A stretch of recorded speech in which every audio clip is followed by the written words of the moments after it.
We think I might have. I don't know if it's the flu, but it's definitely something. I'm pretty sure it's the flu because of what I told you the other day. I don't know. I had something. Anyway, all right. So the first thing we're talking about tonight, one of the most important things as an independent filmmaker or as a filmmaker at all, is figuring out who your target audience is, your target market or your target demographic. They're all basically the same thing. There's like a slight differences, but for film, generally speaking, it's going to be the same thing, whether you're talking about your target audience, market, or demographic. Target audience is probably what we'll use more because we do film and we have an audience to watch that film. So it's for a specific media avenue, whereas the target market could be more for like a product or a service if you're a business that's selling something. A target market, demographic, or audience is the group of people that you believe will like your film and who you are targeting the movie towards with advertisements and marketing. This stuff comes from independentcinemaoffice.org.uk. It's letter T in the syllabus, right there. All right, some audience segmentation you can do to help find your target market is by age. Children 5 to 11 years old, family groups, teenagers or young couples, students, they can all fall in somewhat of the same category. Adults. That's the easiest way to start breaking down audiences into groups, is grouping them by age first. People who attend cinemas more often can be grouped into teens 16 or younger, teen singles couples 25 or younger, those with young families, those with older families. Attitude categories could be cinema enthusiasts and regulars, people who go to the movies at least once a month or more. Socialites who go to the movies if they have nothing else to do. So they just want to do something on the weekend, but they don't really have anything else, so they go to the movies. Reluctant, people who hardly ever go to the movies or only go if it's something that they really want to go see. And non-attenders, which are people that just usually don't go to the movies, which you probably shouldn't focus your energy on trying to market towards. So next stuff comes from filmmakingstuff.com, letter U in the syllabus. You want to start with your genre. Look at other films in that genre that are similar to yours and analyze their target markets, audiences. What are that audience's interests? Where do they live? What is their age range? Is there a primary gender? And what is their level of education? So next stuff comes from redrockfilms.medium.com. It's letter V in the syllabus. Everybody is not a definition of a target audience ever. You're never going to have a film that relates to everybody or that you want to market to everybody. If you're doing that, you're doing inefficient marketing. Fellow filmmakers are not your target audience. They don't bring profits. They're trying to make their own projects. They're trying to do their own thing. So they're not unless you're making a film about filmmakers or about making a film, filmmakers are not going to be your target audience. Because what they're looking for is different than what the average consumer is looking for, right? That, and they don't really care about going to see others' films as much as they care about trying to make their own, trying to get their own project started. Plus, they're more busy than other people usually because all their free time or their work time is spent trying to create projects, write things, film stuff, edit, market their own stuff. So they're very busy. They're very focused on their own stuff most of the time. And so they're usually not going to be your target audience.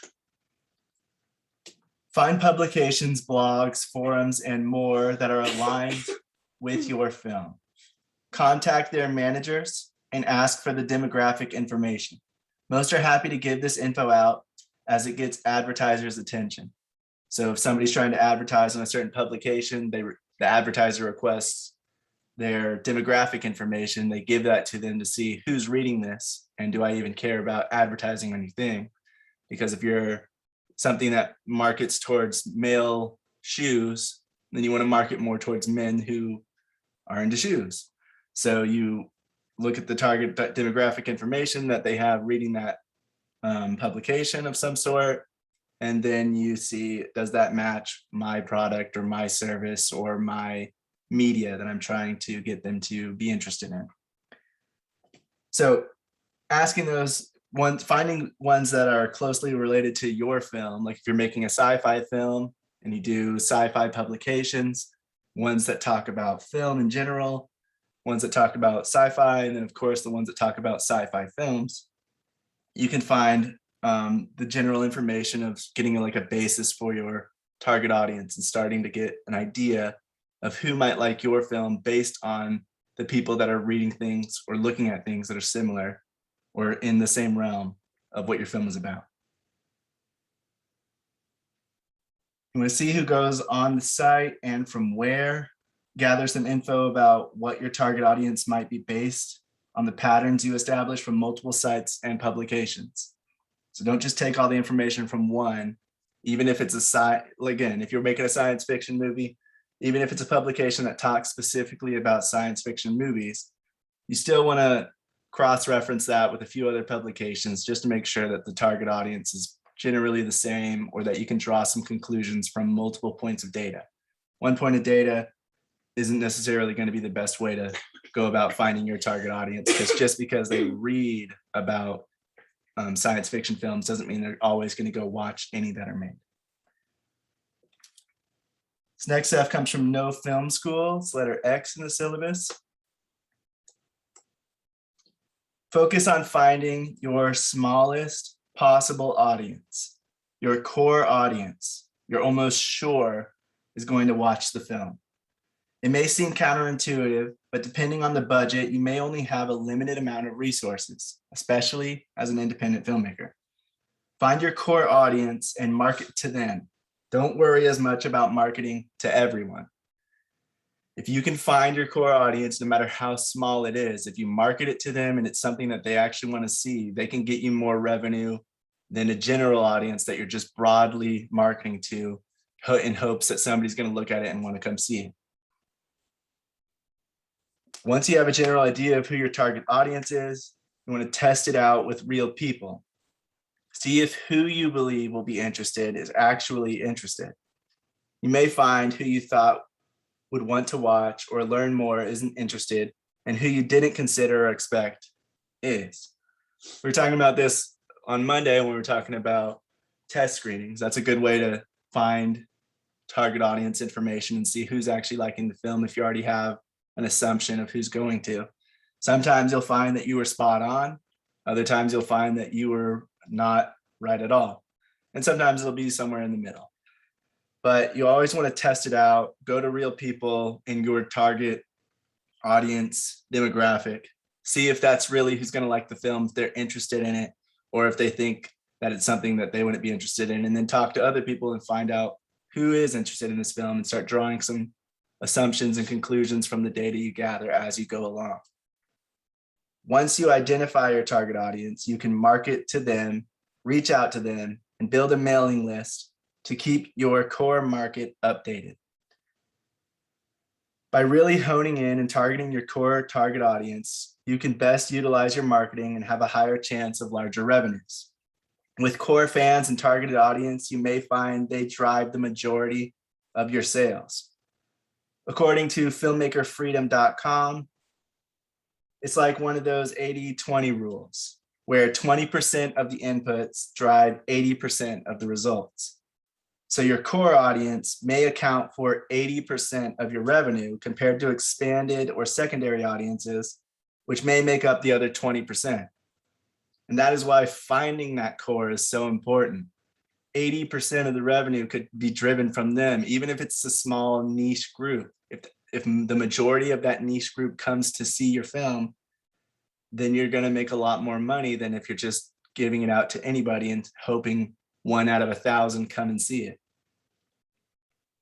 They say one of the biggest mistakes they see people make is speaking about their film on various filmmaking podcasts, blogs, and sites.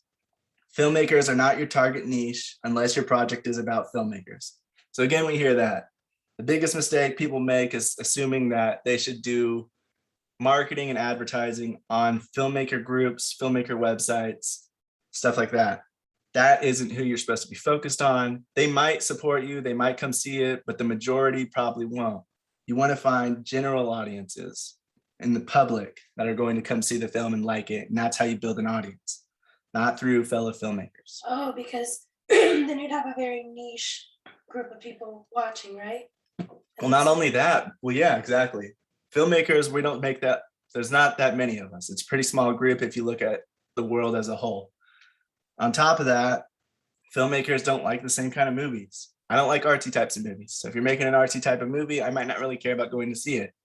I like more of the commercial type. Priscilla, I think you're the same. So depends on the artsy. Well, you usually say you don't like the artsy types, but it just depends. But other filmmakers love that stuff. So it doesn't, that's just going to be more segmented even further down from just filmmakers alone. So if you're just focusing on filmmakers, it goes back to visuals. I don't like artsy storylines. I guess that's a good way of explaining it. Art house type films, I'll say that. I don't really care for those. A lot of people say I'm a filmmaker, so I should, but that's just not what I'm into. And that's fine. And general public audiences, some of them will like those, some of them won't. Just because you're looking towards filmmakers doesn't mean everybody's going to like your film. Or just because everyone's a filmmaker doesn't mean everyone likes the same type of film.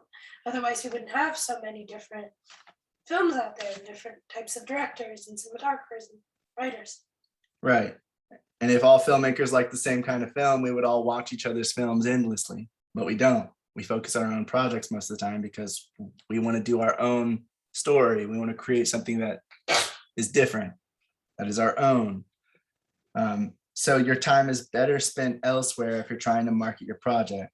Don't spend all of your time. You can spend some time, but don't spend all of your time trying to market it to filmmakers, going into filmmaker groups on Reddit, Facebook, and trying to find your market, your audience there, because you're going to have a hard time. You might spend money on ads and you might come up with nothing and be kind of upset and depressed because you think nobody cares about your film. But really, you're just marketing to the wrong people.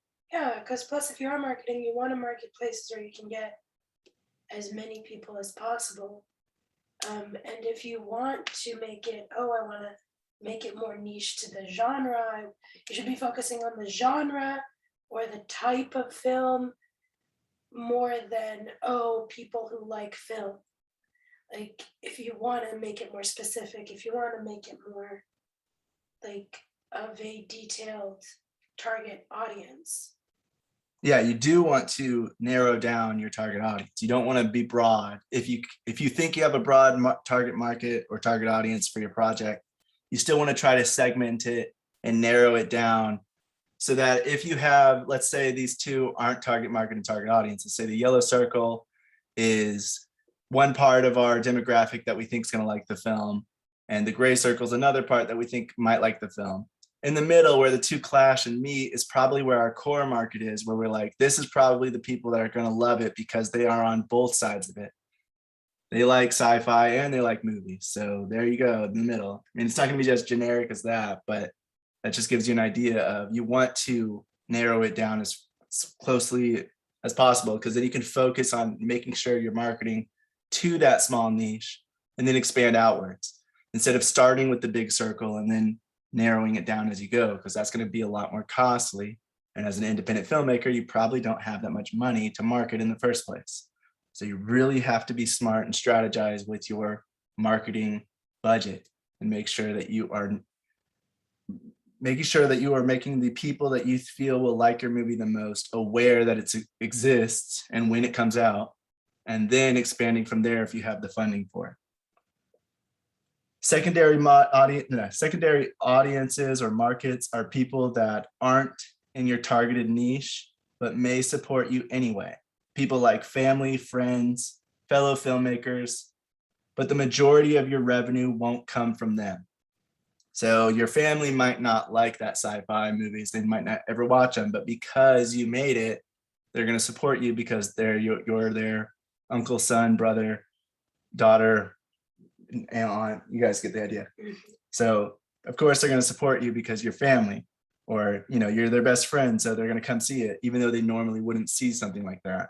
So obviously, your revenue is not going to come from those people as much as they will from general audiences. So don't try to focus too much on them either.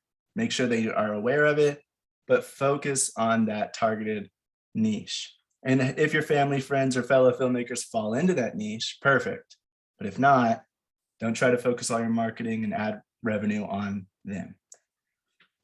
That's not to say to ignore them completely, but just be sure that the majority of your time, effort, and marketing budget is aimed at your core demographic.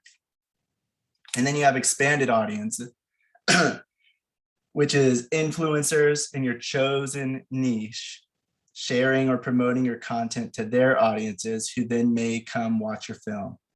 Again, they don't bring in as much revenue usually as the core audience, but they are something to keep in mind as well.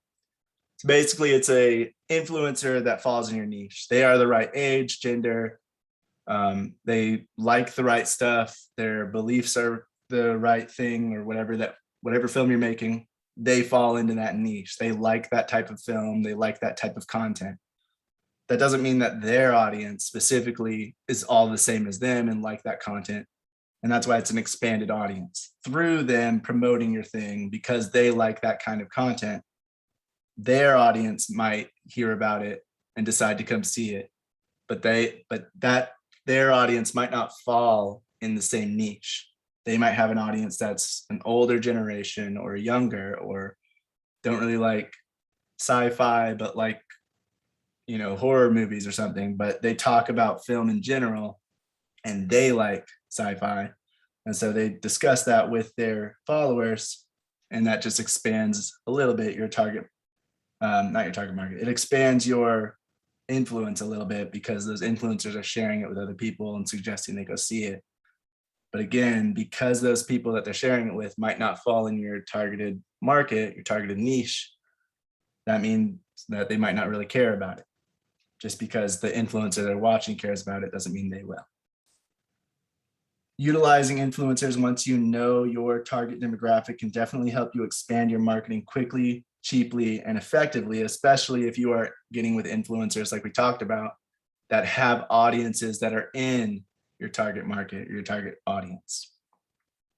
If they meet those demographic requirements or those specifications, then you will greatly expand your reach by getting in contact with the influencer to help expand your marketing efforts to their audiences who fall in your niche. This next stuff comes from cinemaaudience.com. It's letter Z in the syllabus. When doing research for your target audience, the films you use to compare audiences should not be older than 5 years old. They should have similar elements to your film, like plot, interest, genre, period, etc. The budget level should be around yours, because comparing an audience of $200 million action film to your $100,000 action film won't get the best results. It's not going to get the same target market. You can conduct primary research with focus groups, surveys, and interviews. However, with small budgets, don't spend too much time and money on this kind of research because it can get costly very quickly. Low budgets, you can go out and ask or pitch to people in real life, see what they think, and start to get an idea of what kind of demographic likes this type of content or is interested in hearing more. You can use sites like IMDb to see who's leaving reviews on similar films and find out who likes it to start building your target market, or at least an idea of it.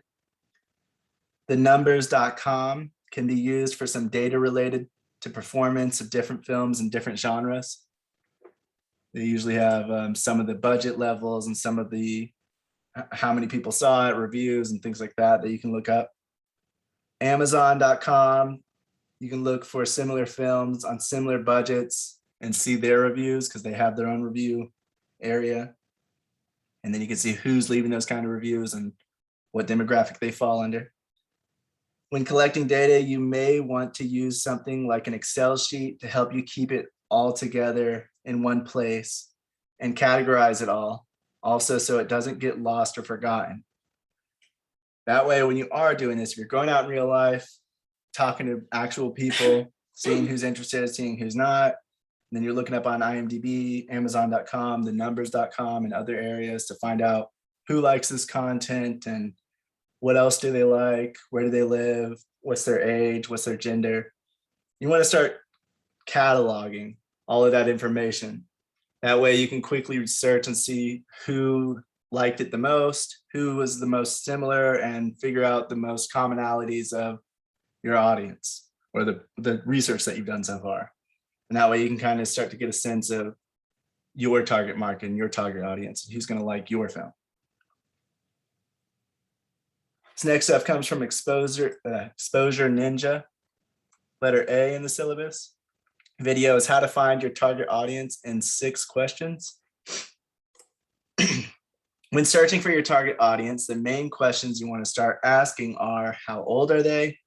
This will help you determine where to market and how to market your film. Hold on, someone's joining. Where do they live?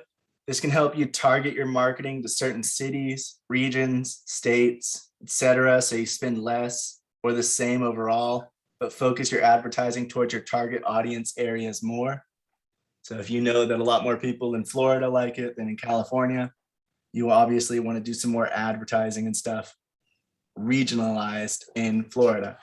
That way you can reach more of your target audience. If you find out there are more in California, then the same thing, you just want to do it in California instead.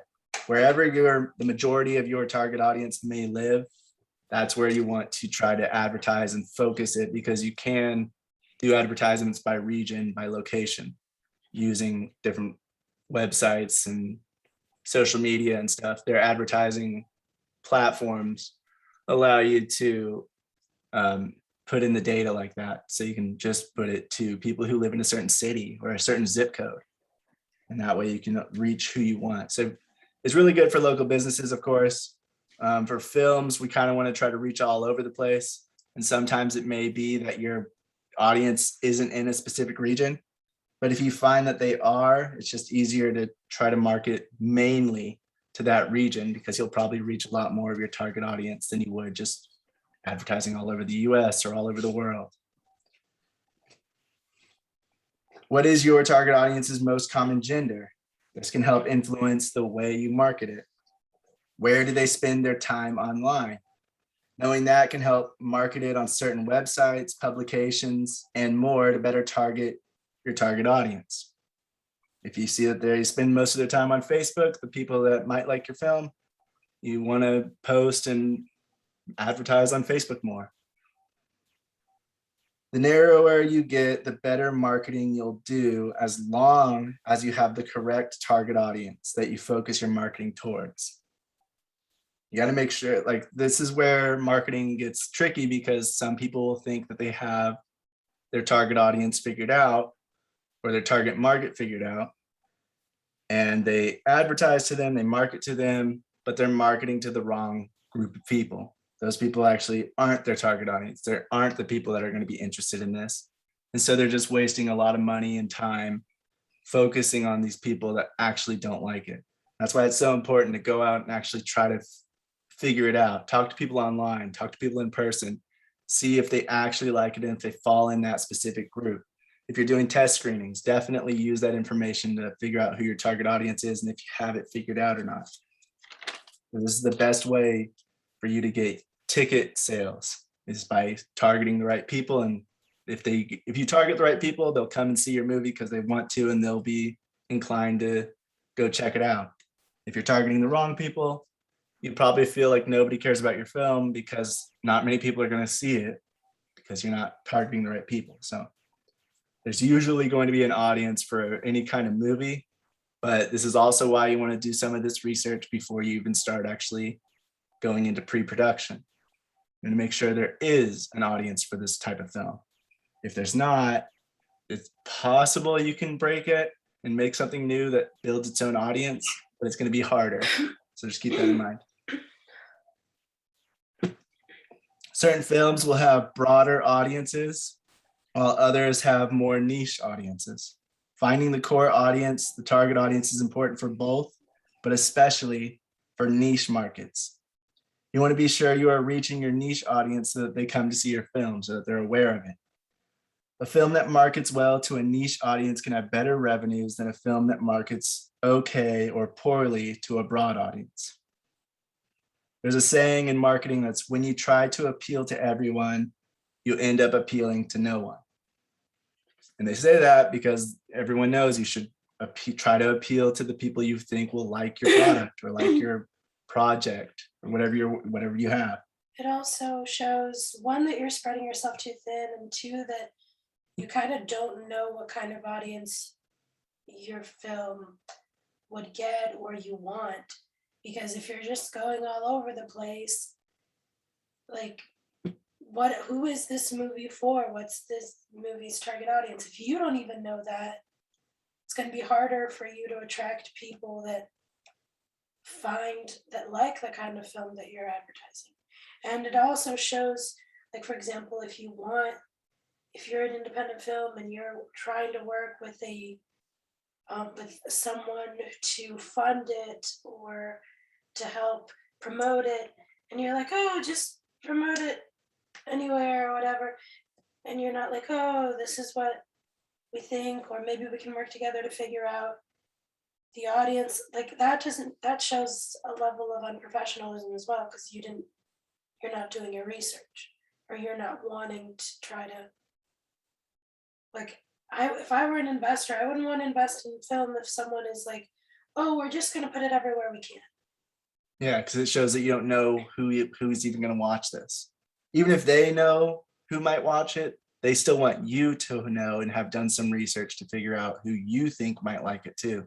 And that way, if they align with your original idea of who would like the film, even better. If not, then there's a discussion of why you think that audience might like it better or worse. But if you have some data and some research to back it up, obviously it's not guaranteed ever, because you never really know. Just because somebody likes sci-fi films of lower budgets doesn't mean that they're going to care about yours, because maybe they only like futuristic ones and you're doing a time travel one going into the past. Well, now it's going to be sort of different, even though it's the same genre and lower budget.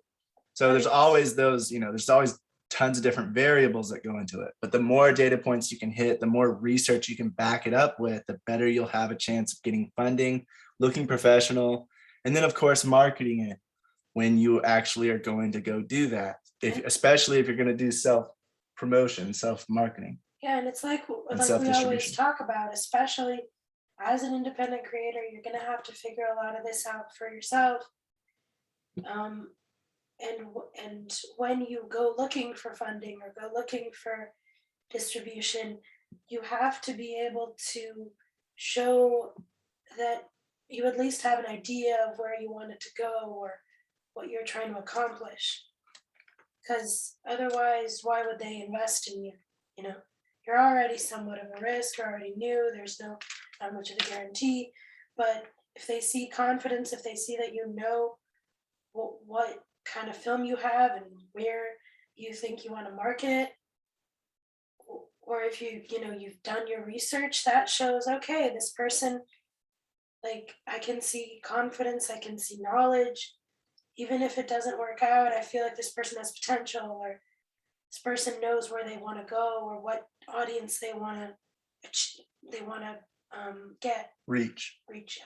Yeah, and so like it just helps all the way around. And then when you're if you are getting a distributor, sometimes they might try to market your film to somebody that you don't agree with. If you've already done the research, if you've already done like some of the stuff of figuring out who your target market or audience would be, you can discuss that with your distributor, because sometimes the distributor will take it, and if there's no research, there's no data or anything, they'll try to figure it out on their own, and they might just do something quick and sloppy to try to get it out there quickly and target it to the wrong people, and then just say, oh, your film was a catastrophe, we're never going to do business with you again.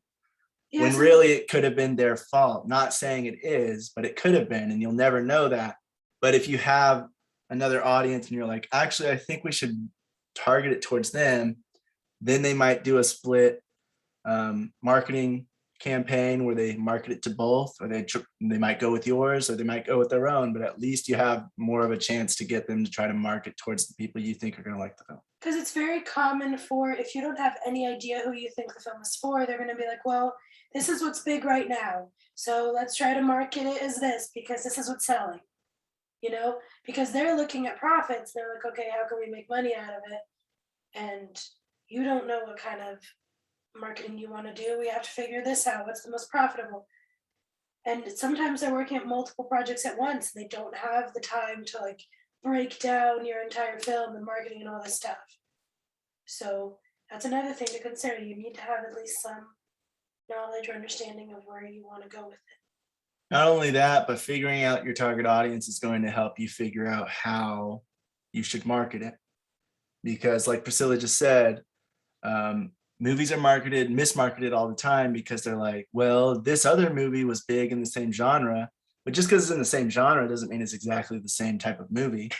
And I think we talked about that with Blade Runner and Star Wars, how the Blade Runner, the sequel, tried to make it more feel like Star Wars because Star Wars was big and there's a lot of audience that goes there. Completely different tone. But the movie is completely like a different feeling. It's a different tone. It's a different kind of sci-fi, even though it's similar and like futuristic, it isn't the same. And so marketing it to that audience was not a good choice in hindsight. And that's why if you can, you want to try to figure that out before you market, because that'll influence all your marketing decisions of how you're going to market this film. If your film is sort of like Star Wars, then yeah, market it kind of like Star Wars because that's a big movie. If it's nothing like Star Wars, then you probably should stay away from that because you want to market it to the right audience. And also, it's not necessarily, not completely the marketing team's job to know your movie inside and out. It's their job to market it. So at the end of the day, if you tell them it's a sci-fi film, they're going to market it for sci-fi. But if there's something specific to it that might like be a little more of a niche, or might, it's sci-fi, but it's more of a drama, or it's more of a comedy or whatever. Like, you need to be able to make that clear so that they know how to market it as well. So especially if, you're. Yeah, marketing is hard no matter if you've studied it for a long time or a short time or whatever. So knowing your story gives you an advantage because you know exactly what your film's about and you can look up examples of things that are similar, start to figure out who likes that type of content. And you don't rely on people who haven't known your film for as long as you have to do all the work, which is important because you're the one who's been with your film since the beginning. So you need to be able to tell if, hey, I don't think you're marketing it to the right people or the people that I want. I think this would be better. Or, hey, this is the direction I'd like to go with it. Like, you need to be able to fight for your film because that's part of your job too. Depending on your budget level, especially if once you start getting higher up, the marketing team's going to take over and say they're going to do it how they want most of the time. But when we're in independence, we're going to maybe be making our own trailers, maybe be making our own key art, or at least having heavy influence in how those materials are represented. And that is why finding out this target market, target audience is so important. And we still hear stories all the time about like big producers and big companies that are like, oh, well, they didn't market it the way I wanted them to, and I just didn't say anything, or I only found out later. They usually can't in the bigger ones. No, I know, but I'm just saying, like, if you are able to have some say now as a smaller production, take it. Don't just give it to they probably know best. If you have the ability to be a part of that process. Well, not even that. When you have a small budget, you probably aren't going to be able to hire a marketing team. So you have to do your marketing yourself or rely on maybe your distributor, which isn't necessarily a marketing department. Yeah. But I've also seen where, like, when you hire smaller marketing and distribution companies, they will ask you more questions than if you're bigger. At least I saw in like certain videos and stuff. They were talking like, oh, when we work with smaller creators, we ask them who they think it's for and all this stuff. Because, they're like, oh, you're a smaller production. We don't want to do as much work and put as much money into it. So you tell us what you want and we do it because it's cheaper or something. I don't know. I saw that in like a couple videos of people talking about it. Yeah, and so like key art and stuff like that, if you're hiring somebody to do your key art, you're going to have influence over how to do it. Just because they've done key art before doesn't mean they've done it for your project. So just like Priscilla's saying, with lower budgets, you're not going to, if you are going to pay a marketing department or a marketing team to do it, you are going to try to do it as cheaply as possible most of the time. And by doing that, you're going to try to give them the least amount of work, which is exactly what she's saying. You're going to try to tell them exactly what you want.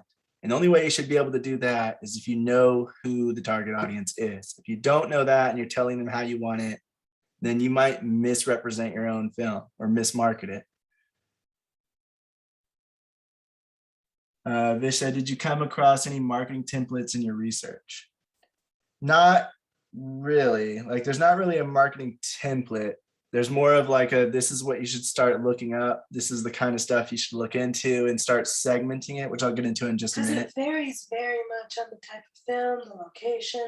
There's so many variables. Yeah, because we're already segmenting marketing by saying that this is for film. So we're already in a smaller portion of marketing already. And then there's different genres, there's different films, there's different age groups, there's if you're going to go to theaters, if you're going to do online. So there's a lot of different things that go into marketing where there's not really a template per se. There's templates on different aspects of marketing, like the key art, the trailer. There's like sort of templates or how it should be done structurally. But marketing in general, there's not really an overall template for that, at least not that I found. All right, this next stuff comes from Analysts Business Academy. It's letter J in the syllabus. And it is the video, how to use market segmentation to developing a target market. So one way to help narrow down your target market, especially if you have a broad target market, is to start by doing market segmentation. Market segmentation is segmenting your target market down into smaller groups based on different qualifiers. There's demographics segmentation, which is data like gender, age, income, ethnicity, education, and more. You can see more of that like right here. Family size, race, religion. If you're making a Christian movie or if you're making a movie based on some other religion, then obviously that's going to be one of your key group of people to target for your marketing. Marital status, ethnicity, education, all those things can come into hand with demographic segmentation.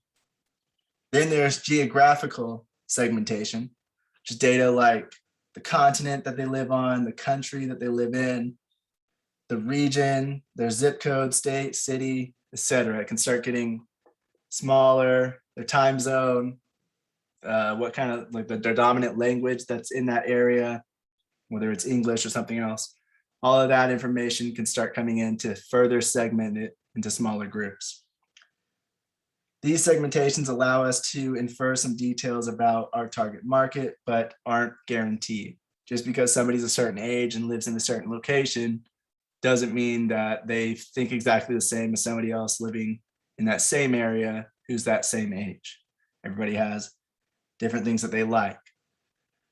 And just because your focus might be on 16 to 20-year-old males that make 20 to 40,000 a year living in North Carolina, doesn't mean everybody fitting that description is going to see the film or care about it.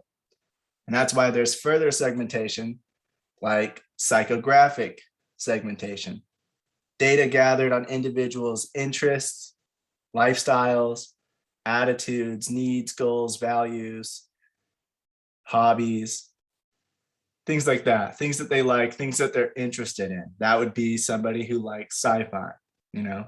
So just because they are 16 and they are male and they live in the state that we think is going, maybe that state is represented in our film. So we think people from that area are going to like it more because it represents their area. Just because of that, we also add in this next segmentation of also we want them to like sci-fi. We want them to like this kind of movie. And then that helps us to segment it and keep making it a smaller and smaller group so we can find our core audience. This data is, but the data with psychographic and stuff like that is harder to come by and normally requires more research than the others, but can greatly help you find your target market, especially with films. Knowing people like sports, when you're making a sports movie, marketing it to both movie and sports fans can help draw in more of an audience, especially if you target it to the ones that like both movies and sports, who are around the age your film is depicting, and etc. with other narrowing data. It is still not a guarantee, but much more likely that people interested in the thing your film is about will want to see it, more than people that fit demographic or geographic information alone. Lastly, there is behavioral segmentation, which is the actual behavior of individuals, like their purchasing habits, brand interactions, actions they take on a website, and more. I would think this kind of segmentation is hard for filmmakers to apply, as it's more of a segmentation for longer term things that can analyze behavior.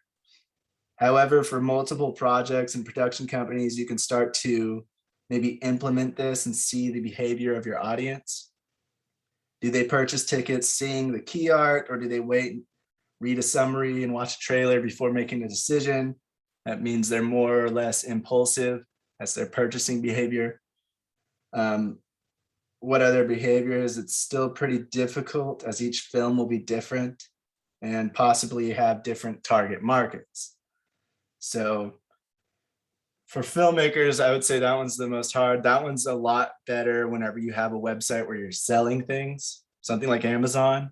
You know, whenever you start buying sports gear or something like that, all of a sudden your homepage, what's it filled up with? Bunches of different sales and ads for different types of sports gear, because they saw you bought a baseball bat. Well, you'll probably need gloves, you'll probably need a baseball, and you'll probably need that. And if you like baseball, you might like soccer.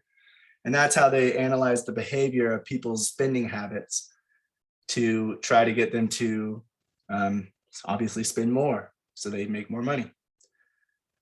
And so they analyze all that data and try to come up with a way to use that behavioral analysis to help that person purchase more things, spend more money, and stay on their site longer. Facebook uses behavioral analysis to see, what are you commenting on? What are you liking? What do you spend the most time looking at? What are you doing? No, for real. And they actually sell that data to other people because it's so beneficial for advertisers and people with products to figure out what these people's behaviors are. You know, what do they usually do? How long do they spend reading this kind of post? Because if you know that they're going to stay and stick around for a long post, you can utilize long posts to try to draw them in. They even got in trouble for that, for using people's cameras without their knowledge. Yeah, I mean, there's a bunch of stuff like that, but for marketing, it's a good thing for marketing. So for a filmmaker, I would say the best way to utilize behavioral segmentation is by looking at your social media stuff and seeing how long do they spend watching the trailer, how long do they spend reading that post, how many people like it versus how many people see it. Utilizing something as simple as the insights on Instagram, if you put it as like a business account or whatever, you can see the movement, how many people engage or read or watch your stuff. Same thing on YouTube when you have a channel, checking the analytics. There's certain websites that'll show you more specific information, like watch times, engagement, that kind of thing. There's websites dedicated just to that alone on different social media platforms. Yeah. But yeah, so combining these segmentation strategies can help you take a large total market, which is like the total market you believe might see this film. And you could take the whole total market of people that see movies, people that watch movies. It's not going to be the whole world. So, you know, we're already making it a little bit smaller, but that's the total market of people you might be able to reach that are going to see this film, because people that don't watch films it's going to be really hard for them to get them to watch a film. So you want to say your total market is people who watch films. Well, now we have to narrow that down because that's much too large. It's billions of people. And we need to narrow it down to our expected target market by thinking of their geographic information, their location, their demographics information, their specifications about them specifically, like their age, their gender, their income, things like that. Psychographic information, what kind of things do they like? What kind of hobbies do they have? What are their interests? Behavioral, how long do they spend looking at things? Are they really impulsive, or do they spend a long time researching something before they buy it or look into it or join the mailing list or whatever it may be? And once we narrow down all of those 4 segments, you can think of it like these 2 bubbles. If we have 4 bubbles and we're putting them all on top of each other, whatever that middle part is, that's going to be our core audience. If we have it right, then that will be the ones that are definitely going to see this film, and the ones we want to make sure that we reach with our marketing. And beyond that, we can try to reach everyone in these bubbles, or we can segment it and have like a few different overlaps. Like, these 2 bubbles overlap here, so I'll try for them, but somewhere in there, those 4 different segments are going to overlap. And that's going to be where the main core market or your marketing strategy should go towards. You may also find, depending on the project, you may find that you have multiple target markets in some cases. And that's where you want to determine how you're going to market your film, whether you'll market it in more ways than one to target each group separately, or whether you'll try to market it to both groups at once. Mass marketing, that would be targeting the entire market with just one marketing campaign. So instead of trying to market them separately, making 2 separate marketing campaigns, we're just going to make one and try to appeal to both groups that we think like the film. Product variety marketing, targeting the entire market with different products and marketing mix. I would say for filmmakers, that is using different key art, different trailers towards different groups, and trying to see, if they're in this type of group, they'll like this key art better. Or if they're in that type of group, they're going to like this trailer better, the way this is set up. They like faster paced things in this group, but they like slower paced things in that one. So we're going to make a slower paced trailer for this group and a faster paced trailer for that group. And depending on where these groups hang out online, we're going to showcase our trailer for this group where they hang out. And for this group, we're going to showcase the trailer where they hang out. Different formats, different clips, different sizes. Different post lengths, different things like that. So that would be how you market it to 2 groups. Niche Different marketing.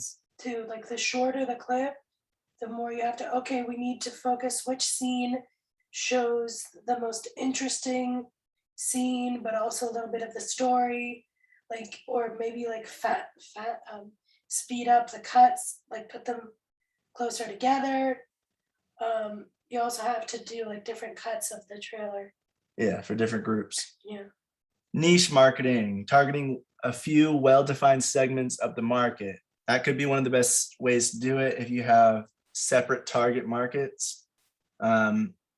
With your film, you probably have smaller groups than just a giant pie slice. You probably have these little bubbles within it. And so marketing it to this group in one way and then marketing it to that group in another, and being very particular with how you're marketing and who you're trying to market it to, but also marketing it to these little groups in different ways can help bring in those groups into your film and get you more revenue. Micro marketing is targeting at a very basic level of the market segment. So that's basically just taking the commonality between all of them and trying to market it at the most basic level. I'd say for film, probably don't do that. I think niche marketing or product variety marketing would be the best case if you have more than one target market. You just have one target market, you can just do one kind of campaign and target the whole target market at once. It takes a lot of effort and a lot of work, but determining who your target audience is will affect how and who you market it to. And if done successfully, like if you nailed your target audience, you'll get revenue from your film and build an audience and fan base that you can attempt to utilize for future projects. Does anyone have any questions, comments, or anything to add about target audiences or market segmentation?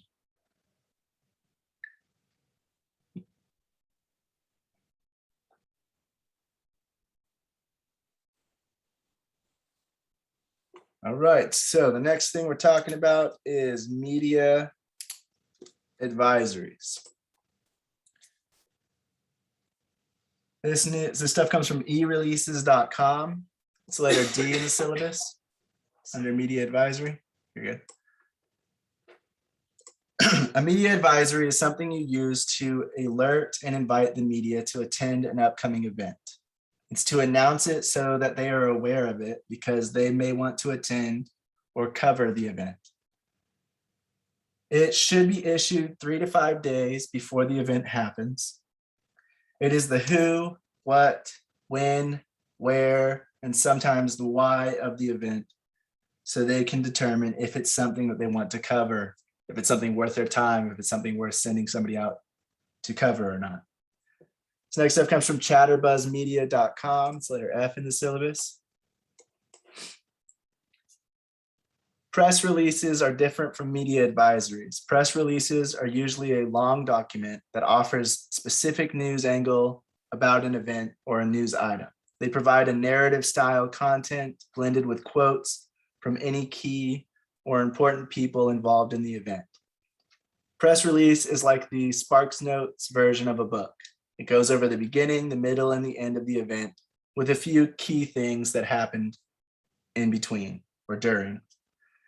A media advisory is short and to the point and announces an event to the media, whether it's an event just for the media exclusively or if it's open to the public. It's an invitation to come to the event to provide coverage. You also want to be sure to research who would be interested in the event and focus your efforts inviting them. For filmmakers, you might want to consider outlets that report on cinema, films, independent films especially, local news to where you filmed it or where you are distributing it first.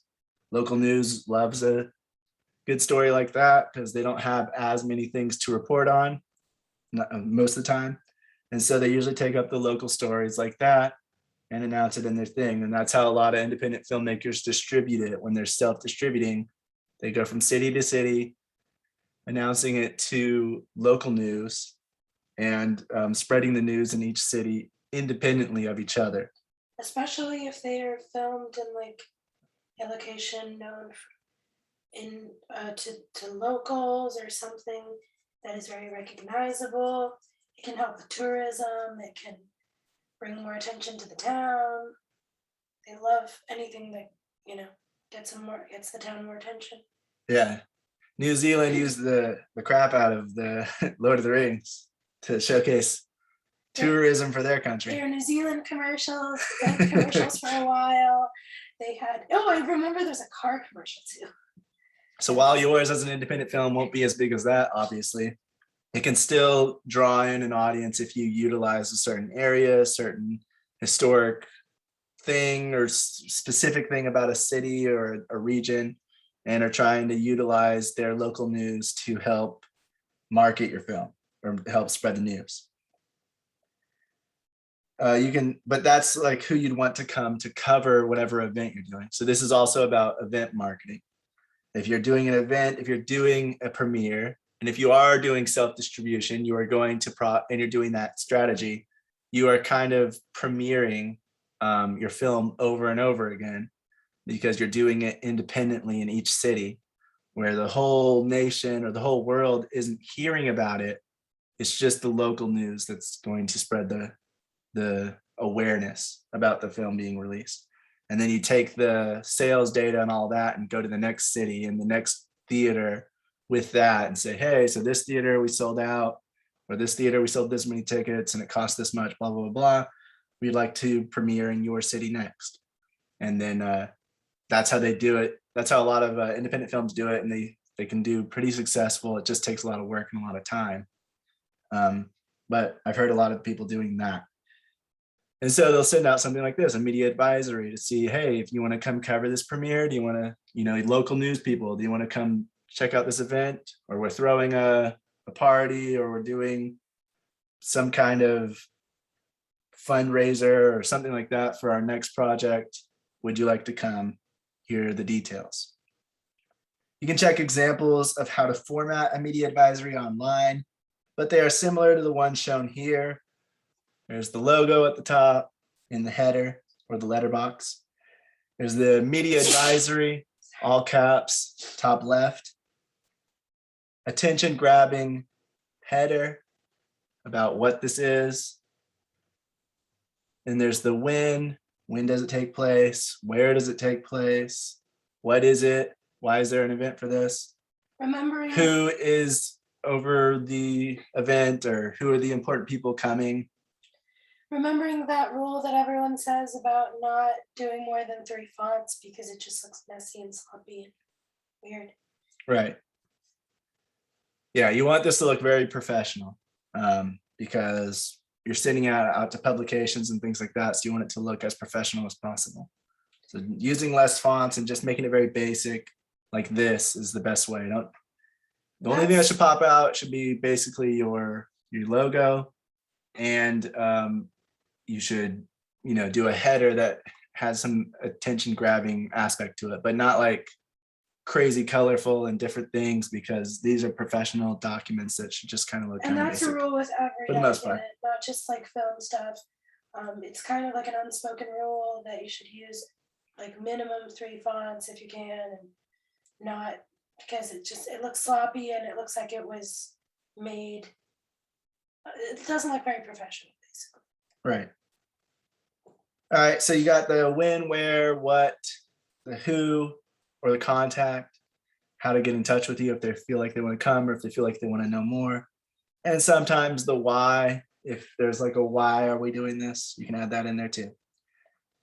And then there's the 3 number signs at the end to signify that the advisory is ended. I don't know exactly why they did mention it. I think it was something about publications use this to mark the end of certain documents. And so it just makes it clear that there's nothing left. This is all of the information for this specific thing. So basically you want to put that on a media advisory so they know that there's not another page missing that has more details or something like that. But yeah, other than that, that's pretty much what all it is. It's just inviting different publications, different press to come and see the event, come and cover it, write about it, or film it, or do interviews at it, or something like that if they would like. So you try to make it interesting and seem like something that they might want to come check out. We're doing our first film, we're doing a premiere here, we are doing a fundraiser, and we're going to have a little carnival set up over here. Whatever you're doing, whatever the event is, use media advisories to try to reach out to publications to come spread the news, because that'll help spread the word about the event, as well as get news coverage on it later after the event's over. Anyone have any questions, comments, or anything to add on media advisories?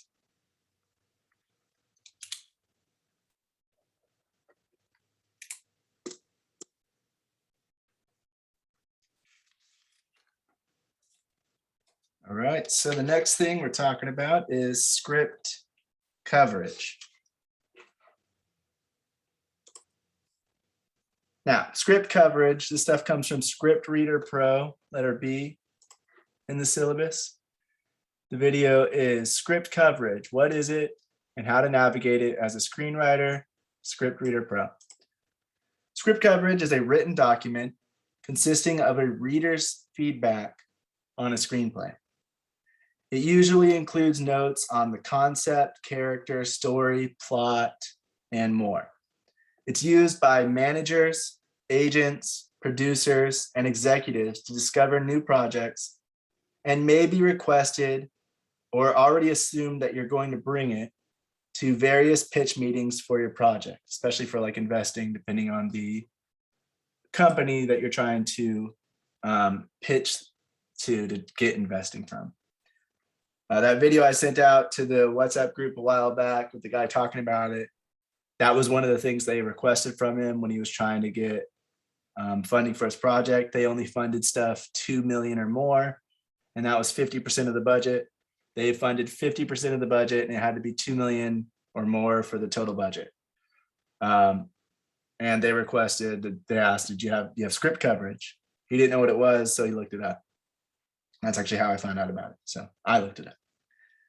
What it is it's people that are going to read your script, and then they're going to determine if it's good, if it's bad, where it falls flat, where it excels, and whether they want to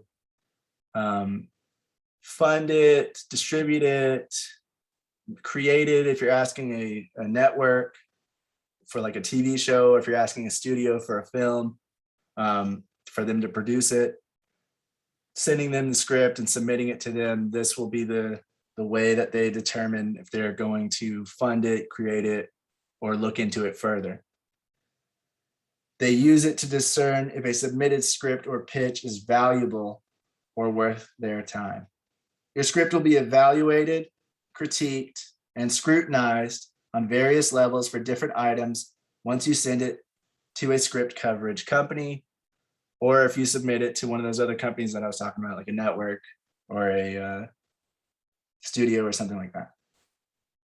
It's going to be given one of 3 grades, overall grades at the end. Recommend. Recommend is the highest grade and really hard to come by.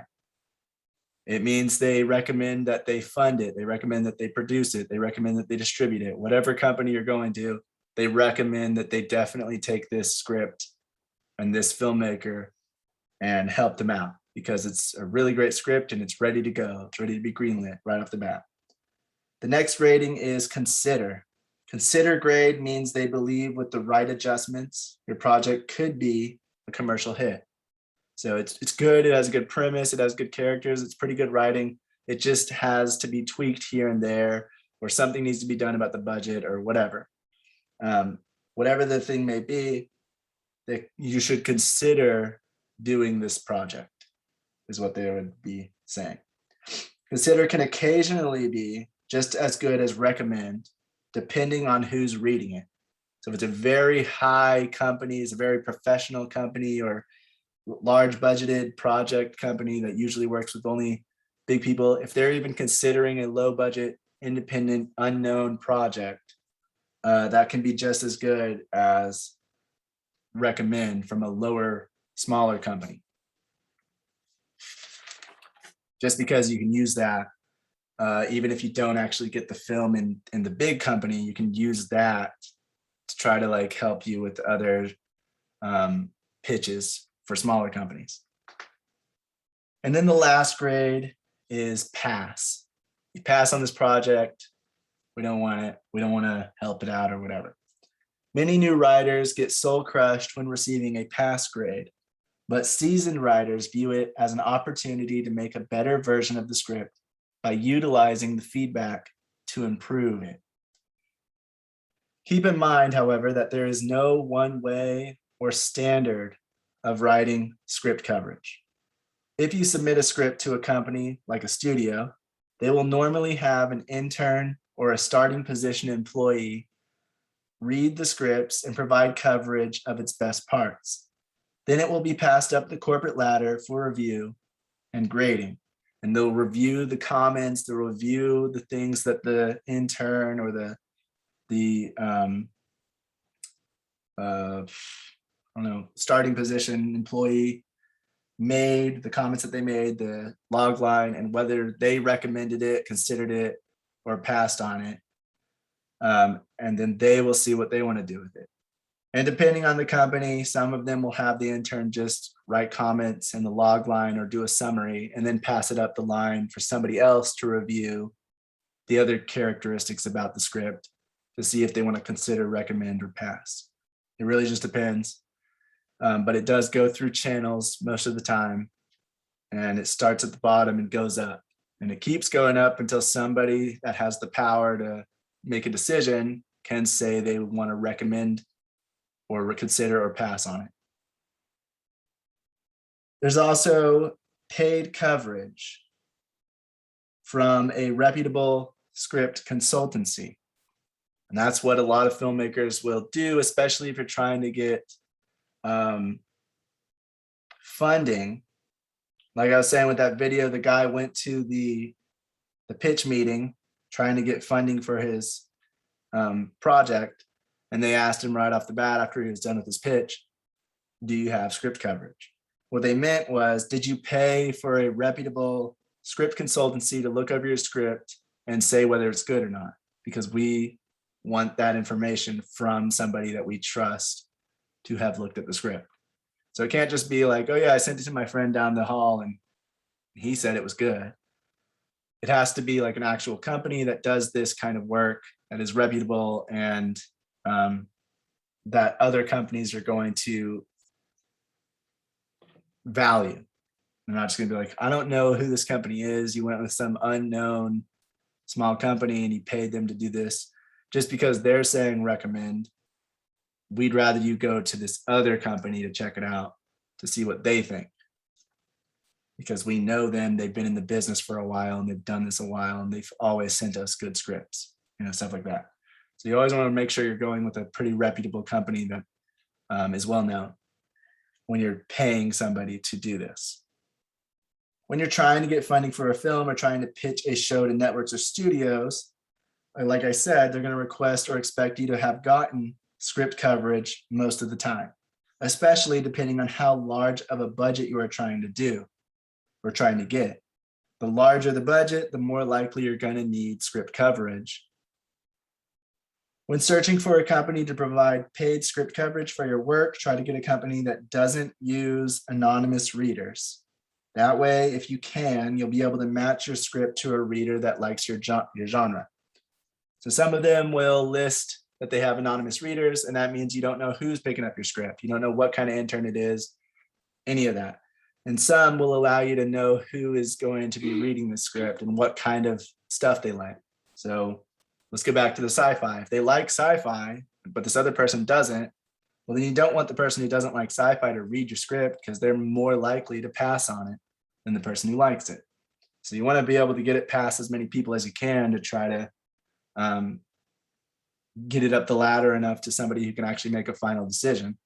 And so that way, if you're looking at somebody who's going to read it first and they like that kind of project, you have more of a chance of getting a recommend or a consider grade from them. Also, you want to check out examples of their script coverage on their website. If they don't have examples, you want to contact them and request if they can send an example to see what you're dealing with. How thorough are they, or how much detail do they put in their coverage? Because some put more, some put less. And it doesn't necessarily mean it's bad or good. It's just you want to know how they grade it, how they go about doing that script coverage. Also, be sure to check out their reviews, not just on their site, because obviously they're going to put the best reviews first on their site or kick out all the bad ones and only have good reviews. You also want to consider asking in communities on Reddit and Facebook if anyone's used that company and what they think, if they had a good experience. Story analysts are the ones that do the script coverage as stated. It's going to be something basically just like this. And I'll go over that in just a minute.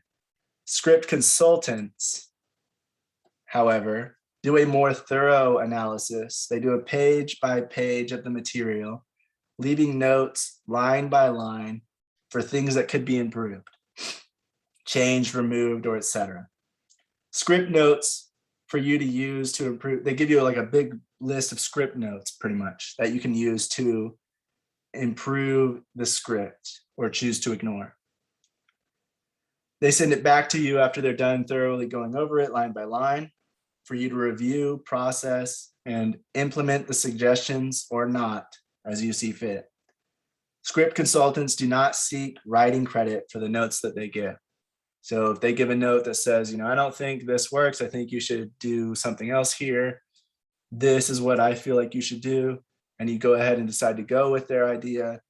They're not going to all of a sudden say that they deserve writing credit for you changing the story because you chose to go with their idea. And then script doctors are an unofficial term for other writers hired to rewrite, improve, or otherwise alter the scripts to enhance them. They are like ghostwriters in novel writing and often don't receive credit for their revisions. So you're still seen as the writer, even though somebody else had some input and changed some things around.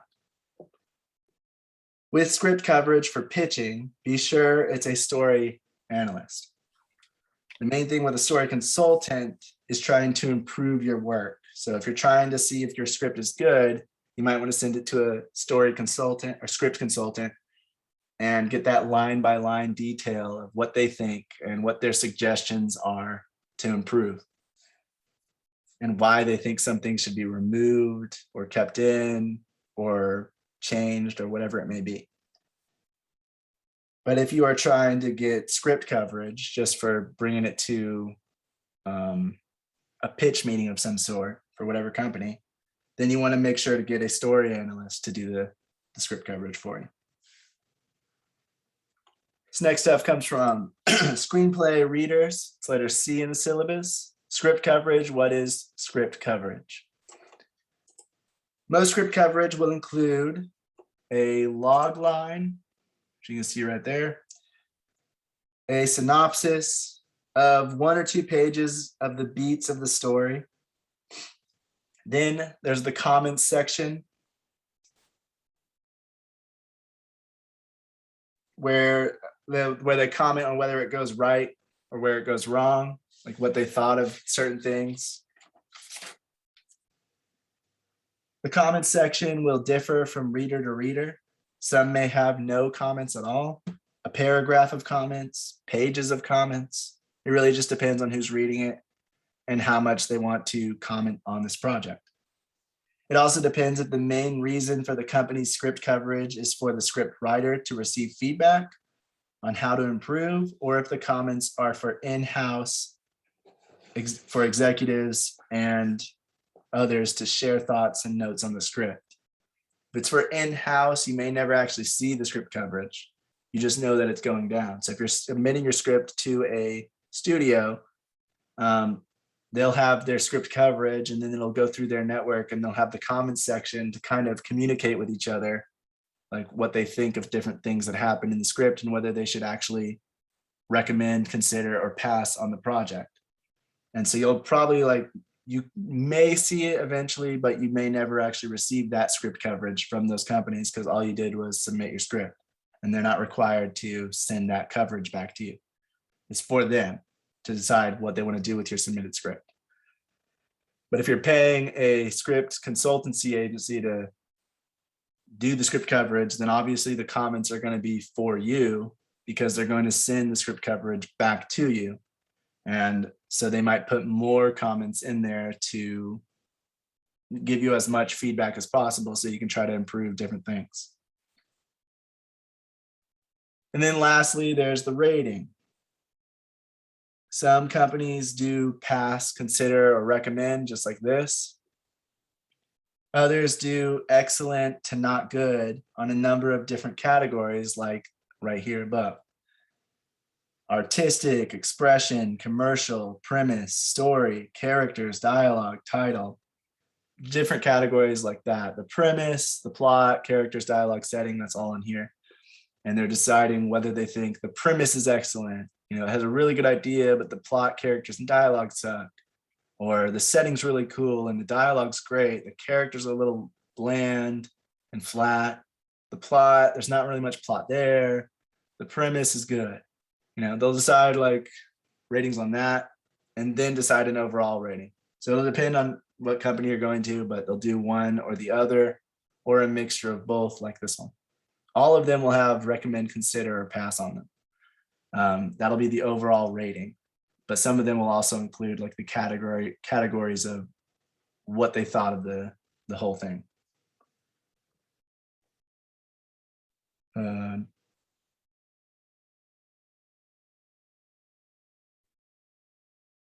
Script coverage will also include header elements like the title, right up here, the genre, the length, how long, how many pages it is, what genre it is, the title, who wrote it, that kind of stuff.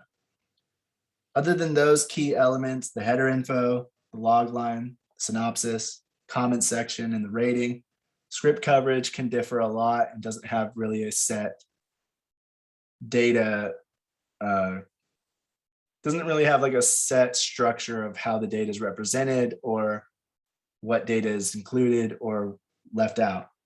Besides those things, those key elements, everything else can be different depending on the company.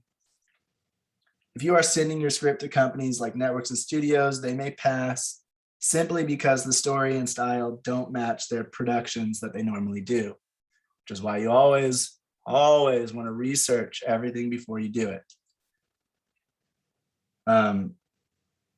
Also, some will have script or writer, and they'll have whether they want to pass on the script, but they want to consider or recommend the writer to write a different story for their production company because they like the way the writer wrote or they like the story and things like that. They just don't think the script works.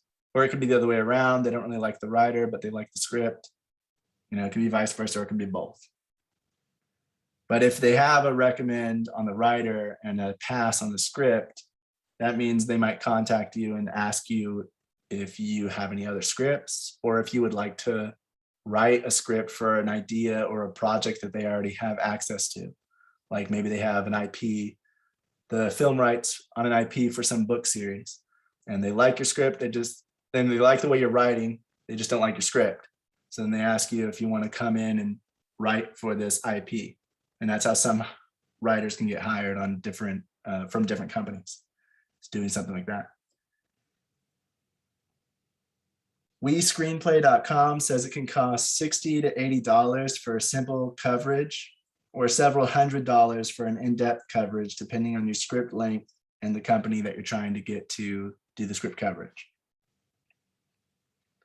So it can be kind of expensive, but definitely worth it, especially depending on what kind of budget you're trying to get. And those numbers, I'm not sure how accurate they are. I only found it on one place. So it could differ greatly from that. I just know WeScreenplay, they say that they actually do script coverage. Again, I'm not really sure how well known they are or how legitimate and stuff like that. So look that up if you're planning on using them. But they do the simple coverage for $60 to $80, which is just reading it, doing a log line, the summary, comments, and pass, recommend, or consider. And then the script consultant reading, which is the line by line detailing of what you did right, what you did wrong, where you could improve, what you could change, what you could leave out, or what needs to be added in. Always remember though, the most common rating is pass, then consider, and then the least common is recommend. Companies and pitch meetings get tons and tons and tons of pitches of different projects, different submitted scripts, and they can't make them all, and most of them they don't make. And the only way they do that is by passing on them and saying, no thanks, no thanks, no thanks. So again, try not to be discouraged by it. It does suck, but if you submit a script somewhere, they pass on it. If you got feedback at all from them, check out the feedback. What did they say? And just like with pitch meetings, when you get feedback from a pitch meeting, you're going to be going to multiple pitch meetings. When you're submitting a script, you're probably going to be submitting it to multiple places. You might do it one at a time so you can get feedback and then make a revision and then post it again. But use that information, use that feedback that you receive to improve your project, because no matter how good you think your script is, it can always be better. And that's the case for any movie out there. There's always different things that could be improved. So never think that your script is perfect, because it's not. There's always improvements that can be made. Use this information, use this feedback to improve your script and make it better than what you had before. And then try again. Maybe you just improve the thing that's going to get you to get a recommend or a consider on the next submission you do. Does anyone have any questions, comments, or anything to add on script coverage? Yeah, so most of the studios, when they receive a script, they would have somebody read it. Hopefully, right? I mean, they get so many scripts, and the first step they would do is write a coverage. So the readers are basically writing coverage for different scripts which are coming in, and they are categorized by genres. So each genre will have its own set of scripts. So they get what do they say? The clerk room, right? Mm. The clerk room is basically the entry point of these scripts, and then that get distributed among different genres, and they have like different readers for different genres, and then they would go through the script and then they write the coverage for it. And when the producers or people they're trying to select what script to choose, they would go to a specific genre and then pick up the top recommended scripts from the coverage, and then they would just look at the coverage. I mean, they don't even read the script. I mean, most of the executives, they depend on this coverage to get the input as to what the script is about. So that seems like the process which most of the studios follow, and based on that, the recommendation, they would either recommend that writer for rewriting some scripts, or maybe use what they have, like a blacklist, which selects the top 5 list of top 10 scripts in that selection they have, and they pursue those that list on a priority basis. So it's definitely a good idea, as you mentioned, that to get a coverage, because at least where your script, because when we are writing the script or screenplay, we are not really looking at it from a coverage perspective. We're just basically, as writers, we're just looking at the storyline, right, and the scenes and so on and so forth, and cinematically whether it is viable or feasible to make a movie out of. But from a perspective of the studio or the producer, they're always looking at what kind of coverage. I mean, does it really has a chance to market? Because readers are given a set of questions which basically tells them, okay, is this marketable? Where do you think this particular script can go? What kind of audience do you think? So these are some of the questions which are given to the readers, and they get changed, depending on what the studio requirements are. But they give you a perspective as to which. So at least you have some knowledge of, sometimes it so happens that these readers are actually the readers of the studios, right? Because they're doing maybe like a moonlighting, different places to, be the readers of those companies, which are besides the studios, or maybe they have some experience from being a reader from film festivals or from the studios, and they are freelancing in the spin doctors, or basically the places who are doing the coverage, right? So you get an idea as to where it may not be 100%, but at least you get an idea as to where the coverage stands, and how what you can do to perhaps improve your script from a coverage perspective, or what the producer would be looking at. Even otherwise, I think even if you're not going through the studio, the producer, even for your own, like what you had mentioned, the niche market, or the segmented market that you want to target your script script to, and that also helps from the perspective of making your script come close to where you want to target into the market you want to address to. So those things are definitely helpful. I think in some ways, coverage is definitely closer to the audience and to the market, whether it be studios or regular indie film market that you're looking at.